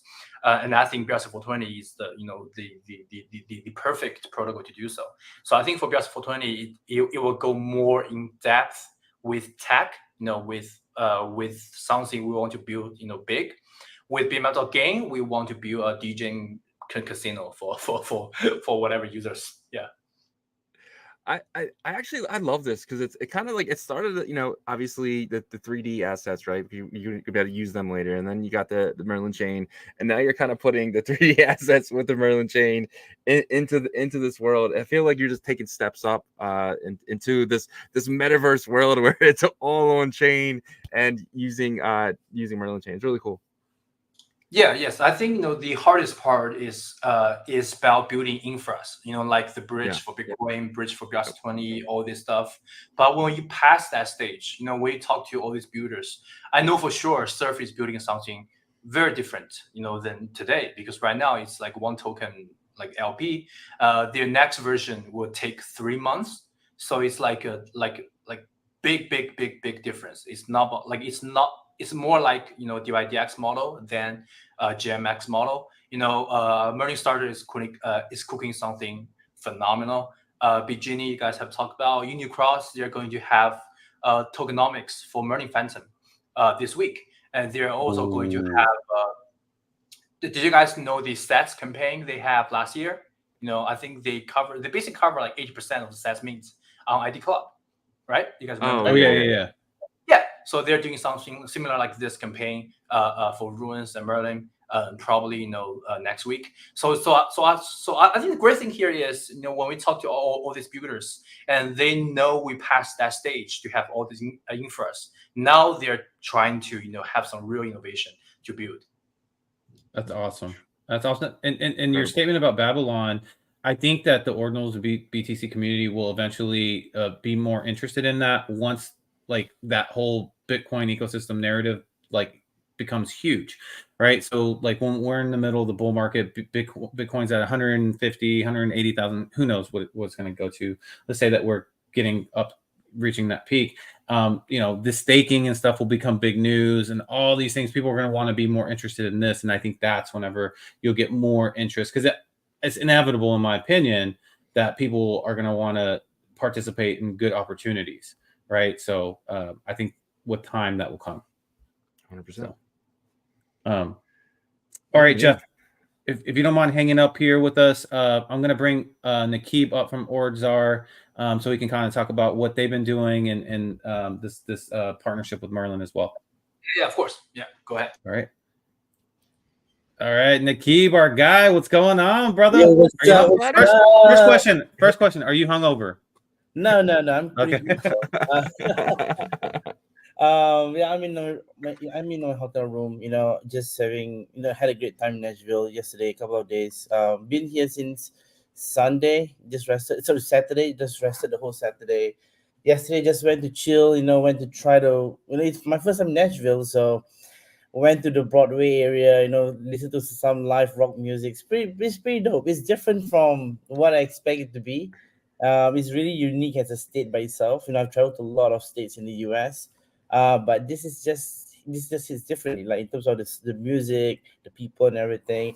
And I saw a fight yesterday. There was a fight in there was a fight. There was a brawl. So I was with Snoop and Troy.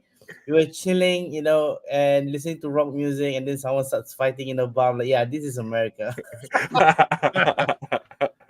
I was like, was it ordinal guys fighting, or was it just No, no, no. random? It's just some Okay. randos. Yeah, Yeah. just fighting. They were just, I think they got drunk and then just punching, and the bouncer came in. The bouncer come in and punched people. So it was really fun. It was a nice live action that I saw.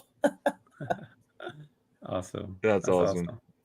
Yeah. Yeah, man. Well, because you kind of get into obviously Orzar's got a lot going on. You guys have a big project with Odin Swap. You have your launchpad and platform on layer 1, and now you guys are dipping your toes with partnering with Merlin. So could you talk a little bit about that partnership, what the community can expect for that, and in the future here? Definitely, I think for Oza itself, me and Jeff, we've been really close friends from way back. This is last year when we met, and Jeff has always been very supportive in the honor space. He's one of the builders, I should say, that is really, really supportive in the space. He, whatever there's a good event or whatever it is, he's always there to help. Really, really mad respect for Jeff, and what has done in the entire space. So for Oza itself, as you know, I think most of you know, we inscribe a 4 mega, right? We inscribe a 4 mega, the fourth biggest in a single block, and it's kind of like a video to pay homage, and stuff like that. So what's happening is, a lot of people ask us like, hey, how can we get a piece of this history? And then we decided to kind of make it a free claim for anyone, that it's just not for anyone actually. It's kind of like we want real people that have been in the space, that owns certain collections or whatever, to be able to get their hands on, right? We do not want just some normal people to just mint this special thing. That's why we are doing collabs with different projects, to get their community to be able to get this free claim and hold this inscription, this history, a piece of history in their wallet. So for the money side of things, so me and Jeff were talking and stuff, and at this point, we have more than what, like at least more than 400,000 addresses that's eligible to kind of claim this unique piece of history.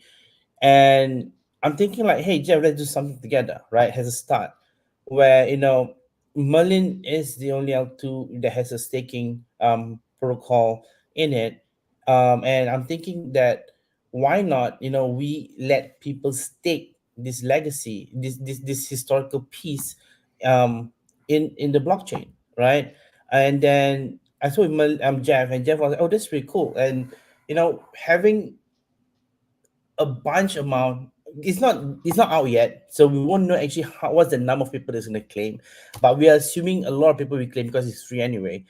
And we want to kind of create this whole concept where a single piece of history can be staked and get rewarded as well.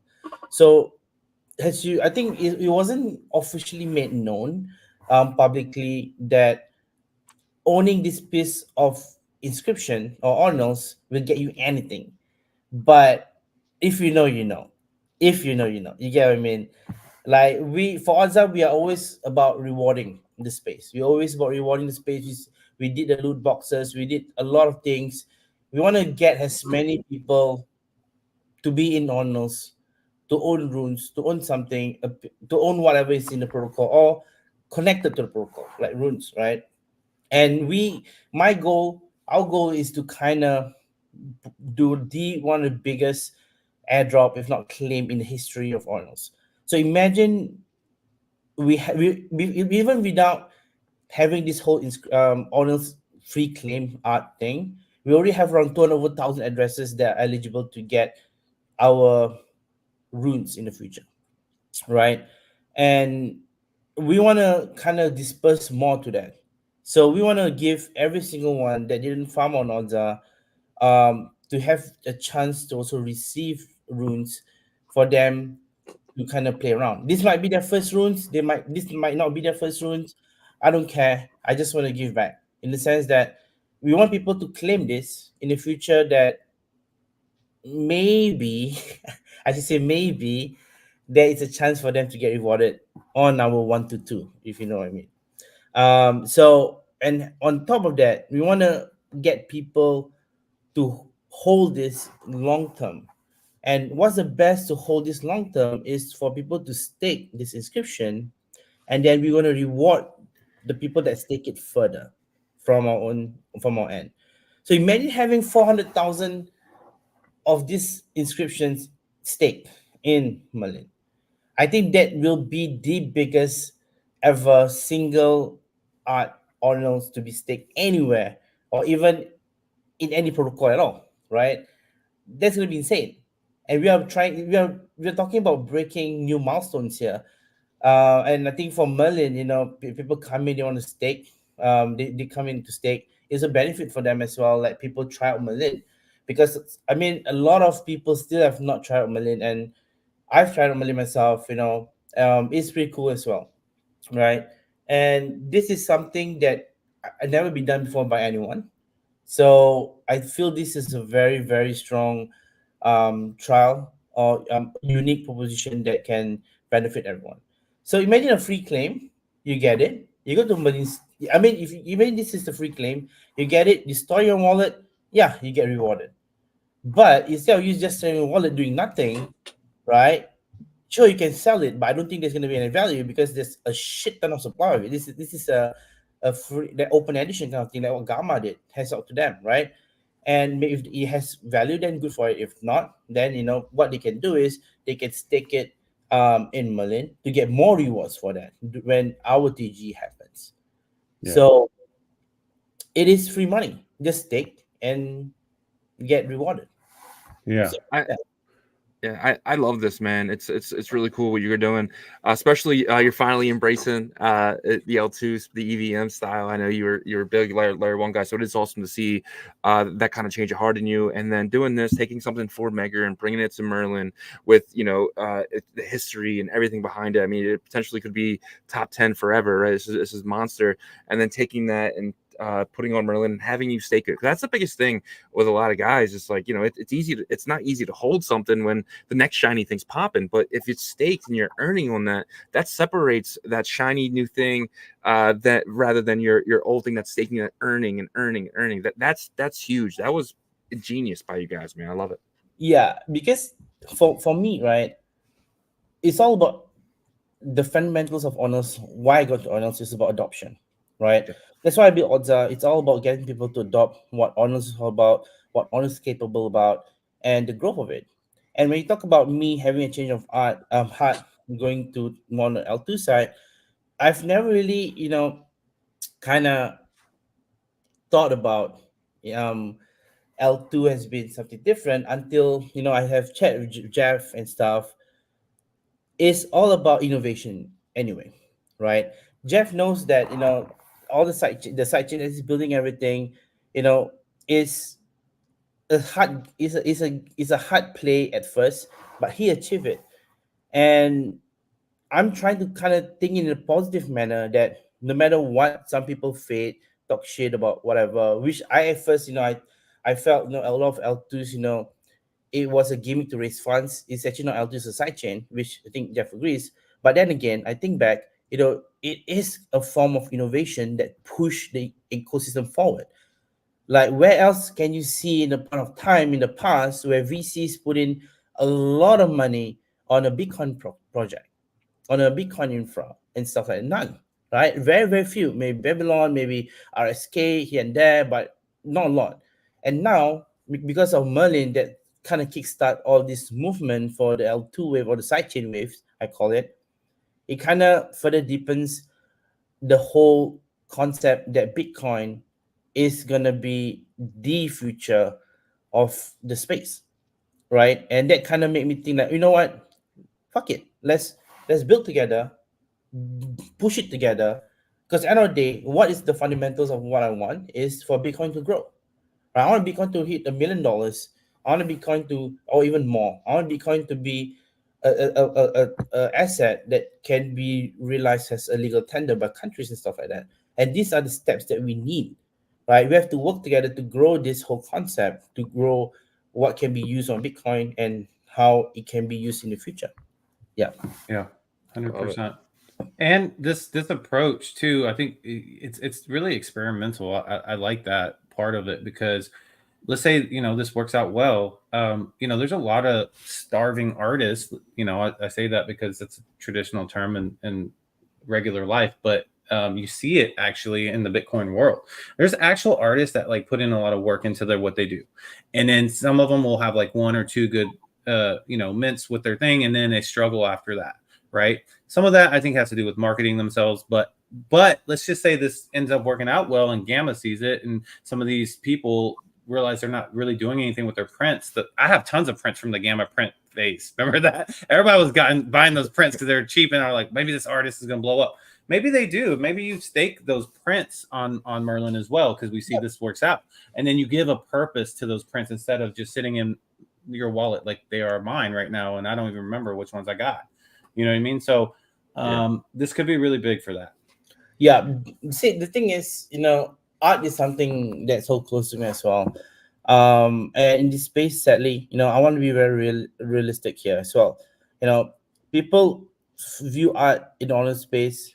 There's only a handful of these people that really view art in honest space. I would say 90% of them, are just degens that just want to flip, right? And this create a whole new opportunity if this goes well, where any kind of art, be it degen, field art, or whatever, give the creators, a new form of way to liven up the mood, or to revitalize or make the collection better again. Like, for example, let's say a certain collection, it failed, right? It tanked like crazy. People hold it, don't know what to do with it. And then Merlin comes up and say, you know what, stick with us. And maybe if this creator have some money they earn from all this collection that they did, they can set a portion of that funds to reward people, and then come to Merlin to stake, and they get rewarded as well. I think this is one of the first concept that ever been done. I'm not sure if anyone has done it before, but I want to kind of put this narrative to revive whatever collections out there that are really strong back in the past. We have cool collection back then, like Goose. We have cool collections, frogs, the OGs and stuff like that. Imagine if we can stake frogs and earn a reward on something. You get what I mean? And that's definitely gonna boost up the whole collection again, because there's a lot of frog holders. I'm just saying. So Gotcha. I'm really excited for this. Yeah. Awesome. Well, you got some fans definitely in our chat right here. Someone's telling you to run for president because there's a bunch of crazy I'd vote stuff for you. happening. And he is Matt. He is a Ordzar pass holder, so he definitely has faith in you. That's for sure. Thank you, man. Thank you. I mean, for all the pass holders, a lot is coming for you guys. The amount of rewards you guys gonna receive is gonna be insane. But then again, I this is something that I can just say on certain values. Whatever happens, we will try our best to always make all of pass holders happy. Right? We announced a lot of partnership Unisat, partnership with Genie Data, partnership with FOMOGs, more partnerships will come, and hopefully, pass holders, we can also do something together in Merlin, right, Jeff? Like, for example, if you own an order pass, if you want to stake something or do something in Merlin, and the fees that you get can get rebated as well on Merlin Swap or something, we can definitely work on something like that as well, like what we did with Uniswap and Gdata and the rest. Yeah, I think we are the only pass out there that actually provide value like crazy to the users. Like, a lot of users that own the pass, when during the rune craze, they go to Unisat or Gdata, when they mint stuff, they get 15% discount, 25% discount, whatever that technically, whenever they mint with all the pass, when they got the mint, they are only 25% up. That's insane, right? Because you get these discounts. Yeah. That's awesome. 100%. Yeah, man. All right. Nikki, we got some questions and stuff in the chat for you, but I want you to hang tight with me for about another 5-10 minutes, and then we're going to bring you back up. Okay. Yep. Awesome. Thank you so See you in a much. few minutes. All Bring right, up Mr. J. Mr. J from Unicross. Let's do it. What's up, Mr. What's up, J? Welcome I feel back. like I haven't talked to you in forever. How you been? 8 hours. Yo, what's up? What's up? Bro? We were just talking earlier, like Yeah, last night for us, and I think it was morning for you guys. But yeah, how are you doing, sir? You guys got a lot of stuff going, man. I got to give you props because you are one of the co-founders of Unicross, which is doing so much for the Merlin infrastructure and with onboarding new projects and stuff. So I want to, us from Ordinal Revolution, I'm sure the community want to give you props for being able to do that. But could you talk about what is new with you guys and, what you guys are looking forward to? Thank you. I was also listening to the conversations just now, and it's just beautiful to see my friends doing great things on chain and also off chain with events. So really excited 100%. to be here, knowing that we have all these builders that are working relentlessly every day, actually, being on spaces and a lot of other things as well. So recently we've done a fee upgrade for Phantom. So fees will actually be calculated in a different way and given back. So the creator of the pool of Phantom can actually set their fees and get the fees in return. So it's more of a way of incentivizing people to set up a Phantom pool so people can really find new use cases for these utilities. I know Jeff was talking about what if frogs could be earning like tokens, just from Nakib was talking about like what if frogs were staked and they could earn like tokens. So tokenizing ordinal inscriptions that would otherwise be either collecting dust in your wallet or something like that would be pretty sad. So why not if you could earn something from it, right? And building out all these infrastructures for the time when there are more people coming into the space would be great. Which is what a lot of the builders are doing right now, like Genie just now. They're doing some pretty amazing things. So we really have to catch up and make sure the groundwork has been laid for more onboarding. And recently with our bridge, we've done about $15 million of total value bridge. Pretty excited about that one. And we'll be continuing to onboard new assets through the self-service bridging applications.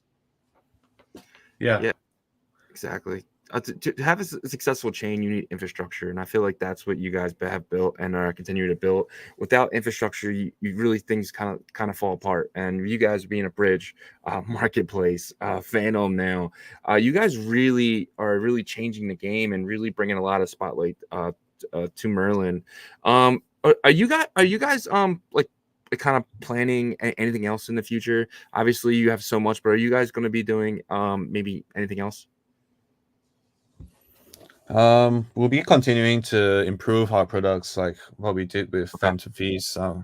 That's a given. But we'll also be exploring these solutions to these fragmented liquidity across different layer 2s and different chains. Awesome. Yeah. That's so important, I think, right? Because it's showing actually collaboration as well. Like you got Merlin Chain, even though most of the activity is happening on Merlin Chain compared to all the other Bitcoin layer 2s, but you guys are also saying, hey, let's get this liquidity solidified. So the entire ecosystem, because it's kind of an ecosystem in itself, a part of the overall Bitcoin ecosystem as well. So I think that's really, really important. For Merlin Phantom, I think. Oh, sorry.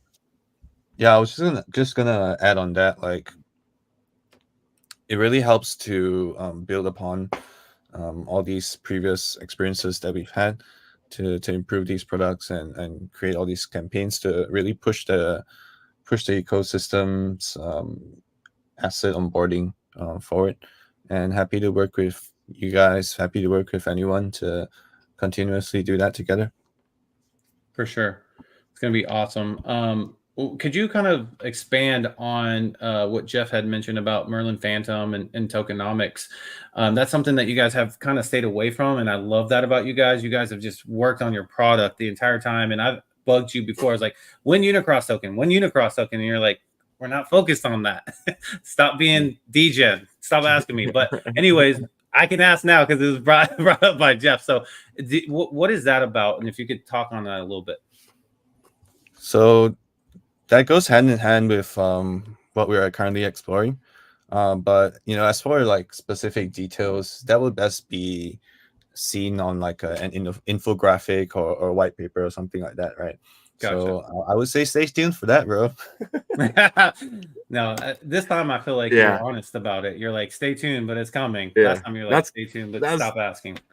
Kind of where I was going. I was hoping you would kind of mention that when I asked what's next for you guys, but I definitely see you guys being, a little bit secretive about that, and I think that's fine. We all know it's coming. You never invite Mr. J. He always says everything. It's like Jeff always gives Mr. J a hard time. He's like, he never opens up about anything. Blah, blah, blah. Yeah. Obviously, it's all joking and fun, but yeah, that's fun. Yeah, because we really want to really make it something that we can be proud of before we actually bring it up. I love that. Can I jump in for a while? What was that? Yeah, can I jump in for a while? Yeah. So I think the reason I love Unicross what they're building is because they're actually building something very native innovation that coming from ordinals, but also expand to other chains. So like right now, if you look at any Bitcoin layer 2s, if you look at like other Bitcoin layer 2s, they really just didn't even try to help ordinals or runes. But on the other hand, what we're doing with bridging ordinals runes to Merlin, we get like tons of complaints. You guys cannot imagine how this is like the most complaints we get in my life, because like I was on space with Kimi like this morning, in Singapore time. Yeah, like still people asking like is BMap back in my wallet? Can I bridge it right now? Do I have to unstake? So so still people don't really know like what is going on, and they complain like, oh, why should I bridge there? Why do I have to pay the gas fee? It takes too long. So we are actually trying to do the hard job. But other teams probably they just when they see Merlin doing this, they just say, oh, I should just give up, right? Because whatever they do, they get all complaints. But basically we have like nothing to gain, right? From bridging, what can we gain? Do we steal your BMaps? So I think Unicross is doing this with us as well. And when you look at all these great dApps, Avalon is on BitLayer, is on Scroll, is on Core. Unicross is trying to do some decentralized, trustless way to allocate liquidity, from Bitcoin layer 1 to all the other chains. They're saying, oh, we're not going to just bridge liquidity to Merlin. We're also going to do that with other chains. And we say, okay, yeah, we should do that. We should allocate all these users and liquidity to whatever chains they need. Lots of teams are asking Serve to build on their chain. Bob, biggest DEX is Izumi.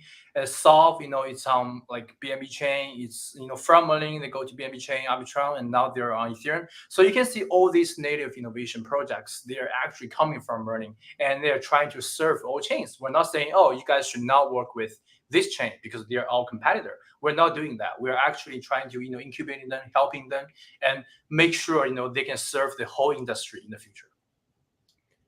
Yeah, that's true, because I didn't think about it that way. All these side chains, they're trying to be, Bitcoin side chains. You guys are a little different in that sense. Now I just thought about it. You guys are a layer 1 asset side chain, right? So obviously you have Bitcoin, but you guys are going a lot further than anyone else that are even talking about this yet, and bringing actual layer 1 assets to a chain that you can do more things on, whether that's EVM capabilities. So I think that's the difference between Merlin and all these other chains, is you guys aren't just a Bitcoin side chain. You guys are a layer 1 asset, Bitcoin layer 1 asset side chain.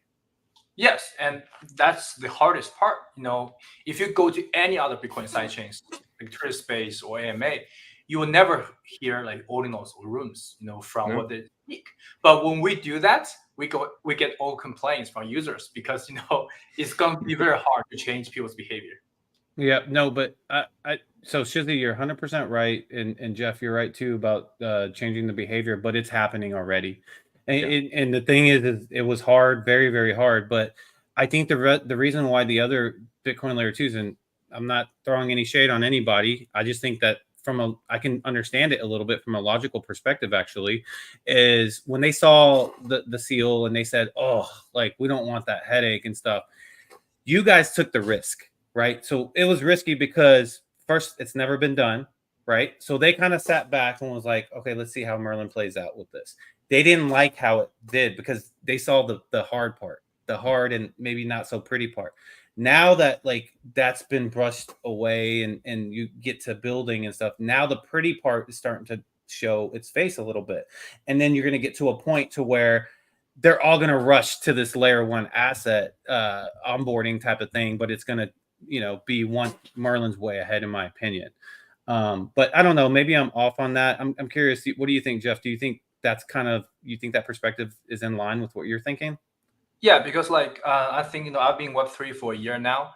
I think the worst part is I found out most projects. I mean, nothing personally, but most projects, they really don't want to touch the hard part. They can build a mediocre stuff. They can have some VC backing them. They will list on some centralized exchange, and that's it. When you look at new listed tokens, after 6 months, you'll never see them do anything again. And there are very few people trying to break things. That's what I'm saying. And the users, they actually only care about the price, to be honest. And sometimes they just care about political rights. There are lots of people talking to me on Twitter say, Merlin is an EVM chain. Do you know they're building on Polygon, whatever thing they're building? What legit is Lightning Network or other chains? And I was like, okay, do Lightning Network supports your ordinals? Do they support your runes? Right? You have to protect your own pocket, right? Your pocket is filled with ordinals, BRC20, and runes, and who is trying to help them? And based on the record, 6 months has passed. I think in 2 weeks it will be 6 months after our mainnet launch. We have never lost any ordinals or runes or BRC20 or Bitcoin for users. So it has already been proven safe. But the thing is, I'm not complaining. I'm just saying it's very sad for me when I see all these Web3 builders are not trying to build the hard part. Yeah. Great points there. Yeah, man. All right. Okay, so you guys both hang up here. I'm going to bring everybody up and we're going to go through the question part and then we'll finish out and give you guys all kind of a second to talk to the audience there. So just hang with us and we'll bring everybody up. Yeah, guys, and if you guys in the audience, if you have any questions for any of you guys, now is the time to put them in the chat. Let's get some questions for Genie, for Nikki, for Jeff, and Mr. J. Yeah. All right. So the first question actually is for Genie, and it comes from Yashir. He says, what is the plan for Wish token? Also, when the X Runes token stake campaign again? And your APY for asset stakings are great, way better than Avalon. Can you elaborate how you're able to do that? Genie, that one was for you. He might have stepped away. Yeah, sure. There he goes. Sorry. Yeah, we just I just answered those questions in the chat that for Wishland, we have delayed the CX listing a little bit because we want to bring more hit to the community through the brand new Telegram Media app and British market before we can bring British token on more exchange. But right now, you guys can still swap your Wish token on the Genie DEX, right? And I appreciate you guys was thinking more our API was better than many DeFi platform. For this one, I need to double check with the team our the next plans for the staking. But definitely we will launch a new campaign soon to choose to pick some hot runes or hot tokens on the Merlin chain to increase the API and let users maybe add liquidity pools and maybe LP farming like we do in the Rune Summer. Yeah. Awesome answer. Yeah. So waiting a little bit on the centralized exchange, and then you guys are going to expand your features basically on your platform for token opportunities. So awesome. Okay. Next question is for Jeff from Yashir. It says, can we access all the dApps on Merlin chain in its metaverse? So the bitmap.game. So are you guys planning to have like all dApps on Merlin chain in that environment, or is it going to be kind of like a collaboration type of situation? Yeah, first, it's gonna be permissionless. So no matter whatever dApp you're building, you can do that, and you can do this. It's like smart contract, so everybody can do this. And but by doing that, some people might do bad things. So for example, if like the blue box in my house is to play, but somebody makes like another blue box and in their house to rug you. So that part we have to consider. But yes, so first it's going to be permissionless.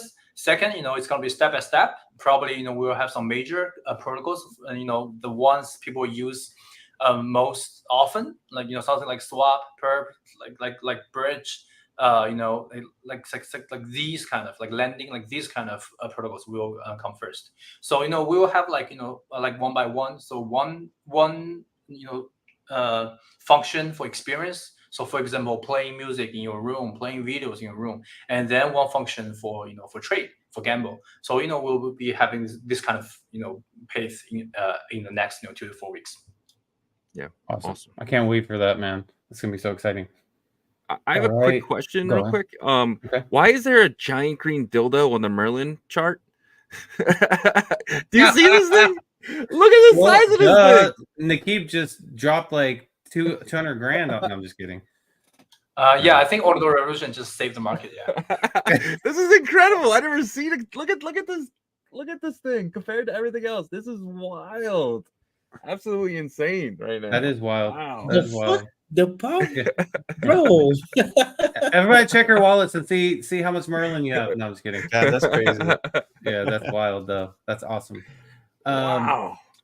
Mr. Nikki. This is what happens when you come onto Ordinal Revolution. Hey, we didn't say it. All right. So question for Nikki. It says Odin swap testers get incentives after mainnet launch. That's a question. Also, please provide some links for the TBTC faucet and the Odin swap going to have native runes tokens too.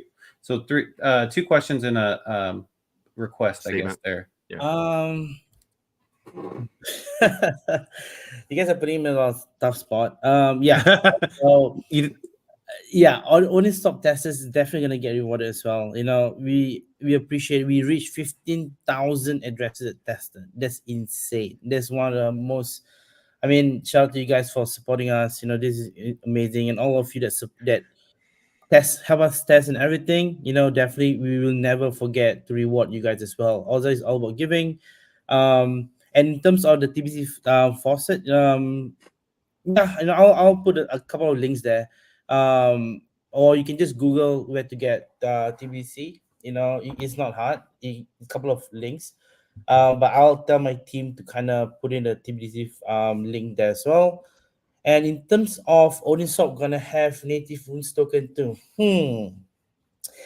That's to say maybe. That's to say a maybe. There's a small chance of this happening. There is a small chance, yes. If you guys are smart, if you guys can do your design, you can just go to the Rune website and find some numbers, and something can come up. It's ready, whatever it is, but we're not gonna deploy anything yet for that. It's gonna be in the future, maybe. Just for something else, but everything's gonna be in all the runes. Everything's gonna be on all the runes yeah. So that's your answer. Perfect. Alpha. All right. The next question is for Mr. J. Will bridging Verothium mines be available on Unicross? It's already available on the Merlin chain. You can, but go ahead, Mr. It's available, but if the whole supply hasn't been bridged over, then you should be able to bridge it through Unicross. Yeah. So yes, I mean, if the whole supply is over, then you should be able to do it. All right. All right. This is for Jeff. What is the process of launching a project on Merlin chain? A builder should start from where? Open a ticket on your Discord, or is there another official way? Please explain. So it's permissionless to launch a project on Merlin chain. You don't have to get permission.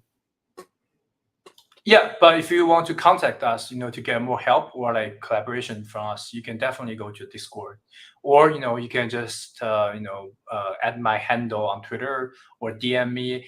To be honest, I don't really check my DM. There are like too many DMs on Twitter. But yeah, if you guys contact Yagobi or Shizzy or go to Discord, you can easily find us. Yeah, we can definitely help out anyone who is interested in getting in touch with Jeff. We'll make sure that he sees you guys.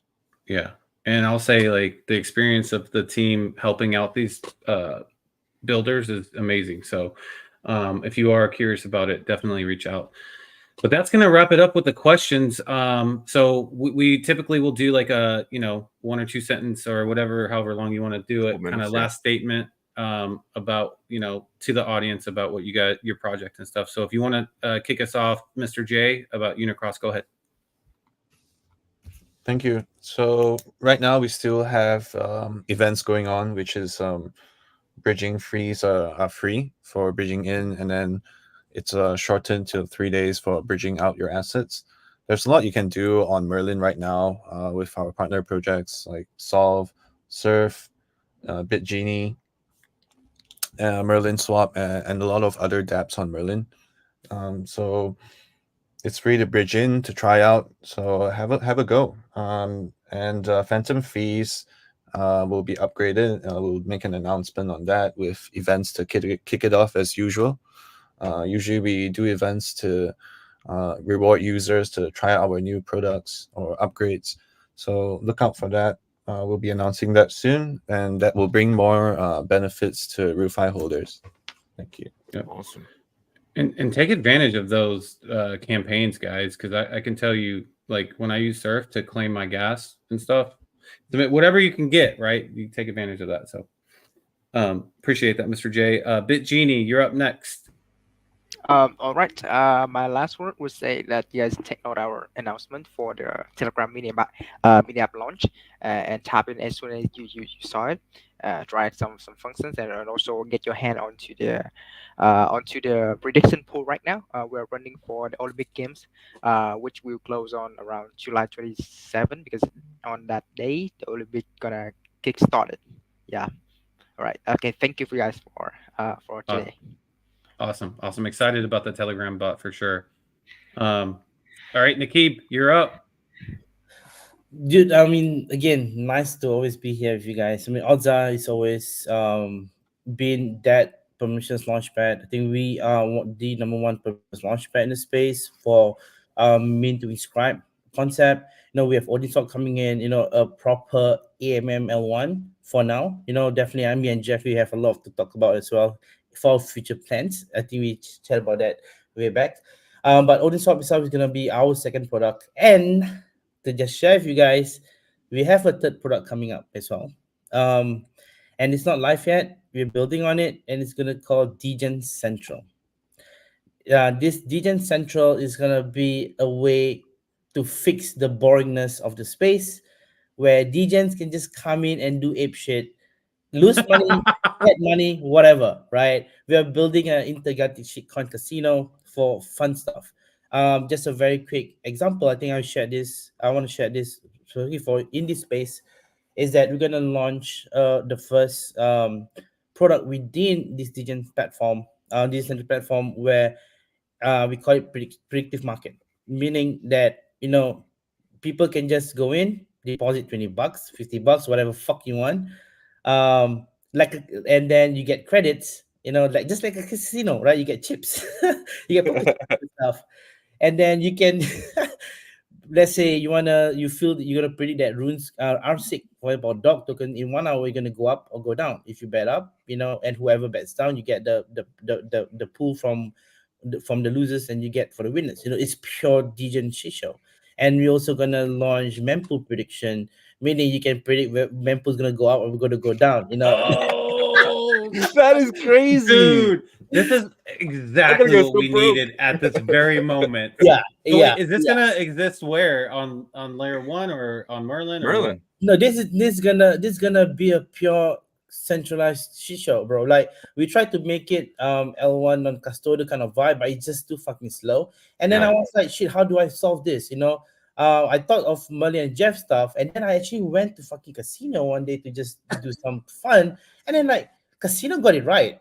To achieve finality and not fuck up, people go to the counter, change the money for the chips, and then they get the chips and then they degen, and then they give back the chips to the counter and get the cash. So that's what I'm doing, bro. You guys looking for fun, come to my shitcoin place. I Um love it. and yeah, and we have a lot of fun stuff coming in. I even thought of um go big or go broke concept where everyone can just fucking put in your runes, your ordinals, whatever, and then you spin the wheel. You pay all 10% of what the total value, you spin the wheel. If you win, you win everything, and whoever put in lose everything.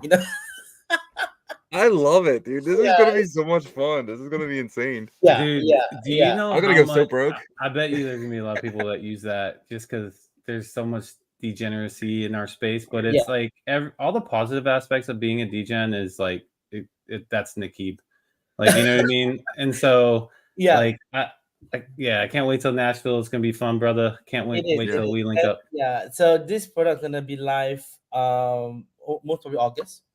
So it's gonna be in mid-August or something. And it's gonna be freaking insane. I mean, people are already just spending thousands of dollars and losing that on stupid stuff. Why not spend $1,000 and have a proper chance to win stupid stuff? I So love it.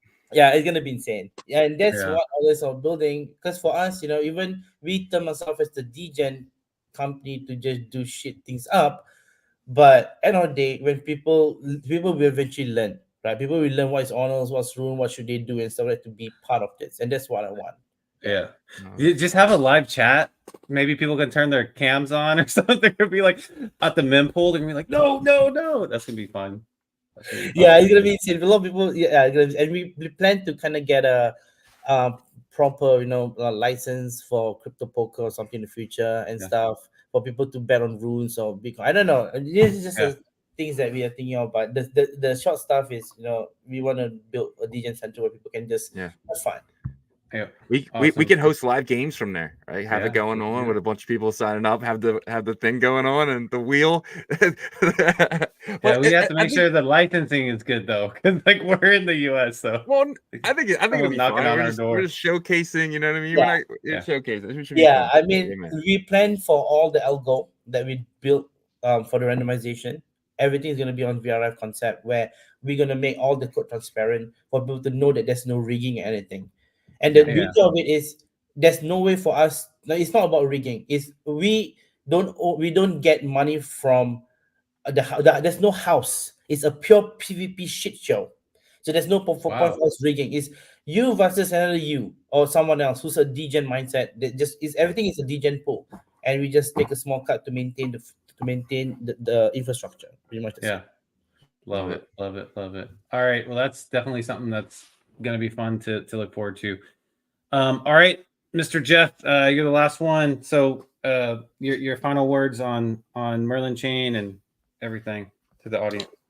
I just think it's gonna be great to come here every Monday, because you guys pump everything and just kidding.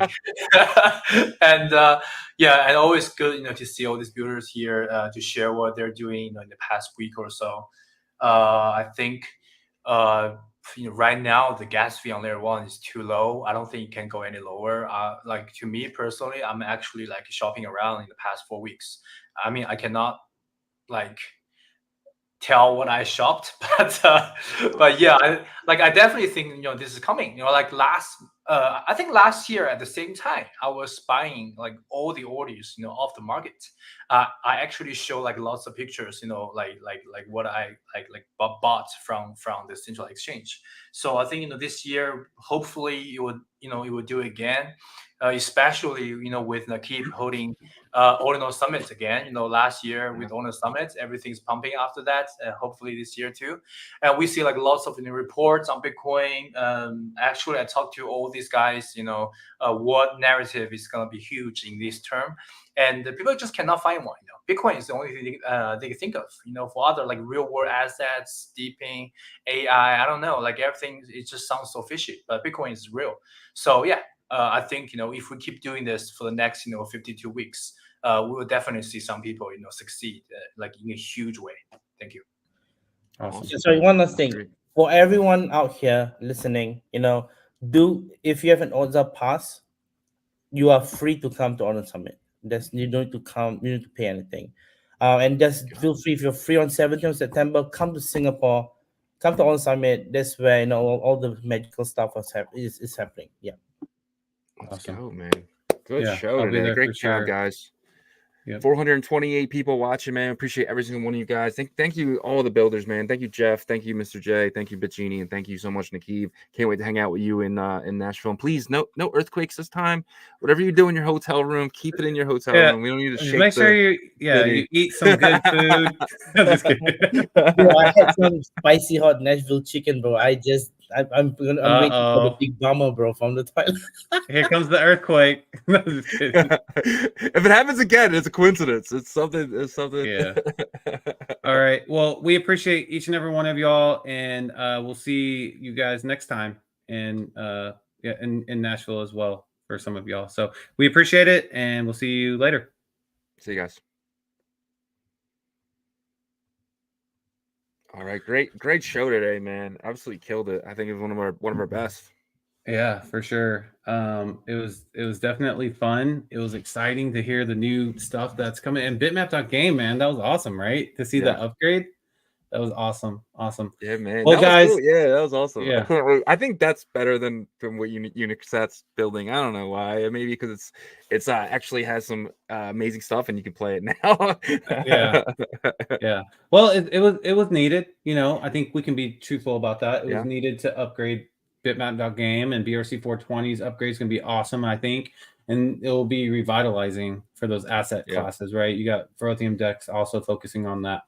But guys, 430 of y'all, were patient with us and got to experience an amazing Merlin Mondays, and we are going to continue to bring this to you guys. So if you do have a moment, please check out all of our partners. Ordinal Hive, they weren't on Merlin Monday today, but they just launched their beta. They are killing it. They're crushing it. There's users using their platform, and once they open that to the public, it's going to be bonkers. The Blur of Bitcoin, and when you use their platform, you sell it, then you earn points. So you know how Blur works. It can be very similar. Fluid tokens, they are the Runes Dex permissionless right now, the only one. Bitcoin Layer 1, they have staking coming up as well. So check them out, as well as Verothium Dex should be launching this week. They said up until the convention.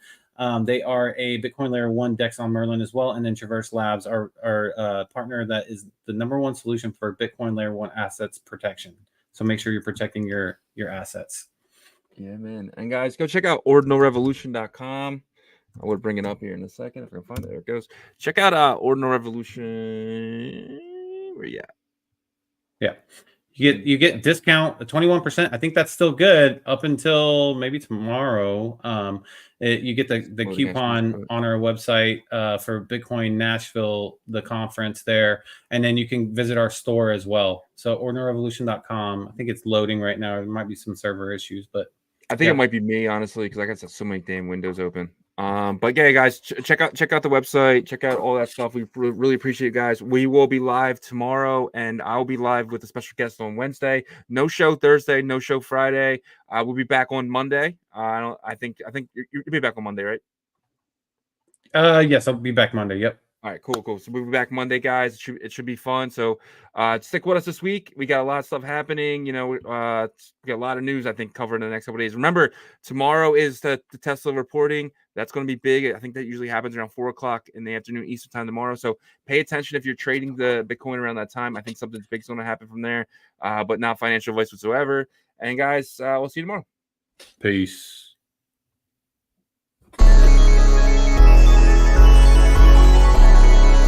We OG, we OG. Oh no, G.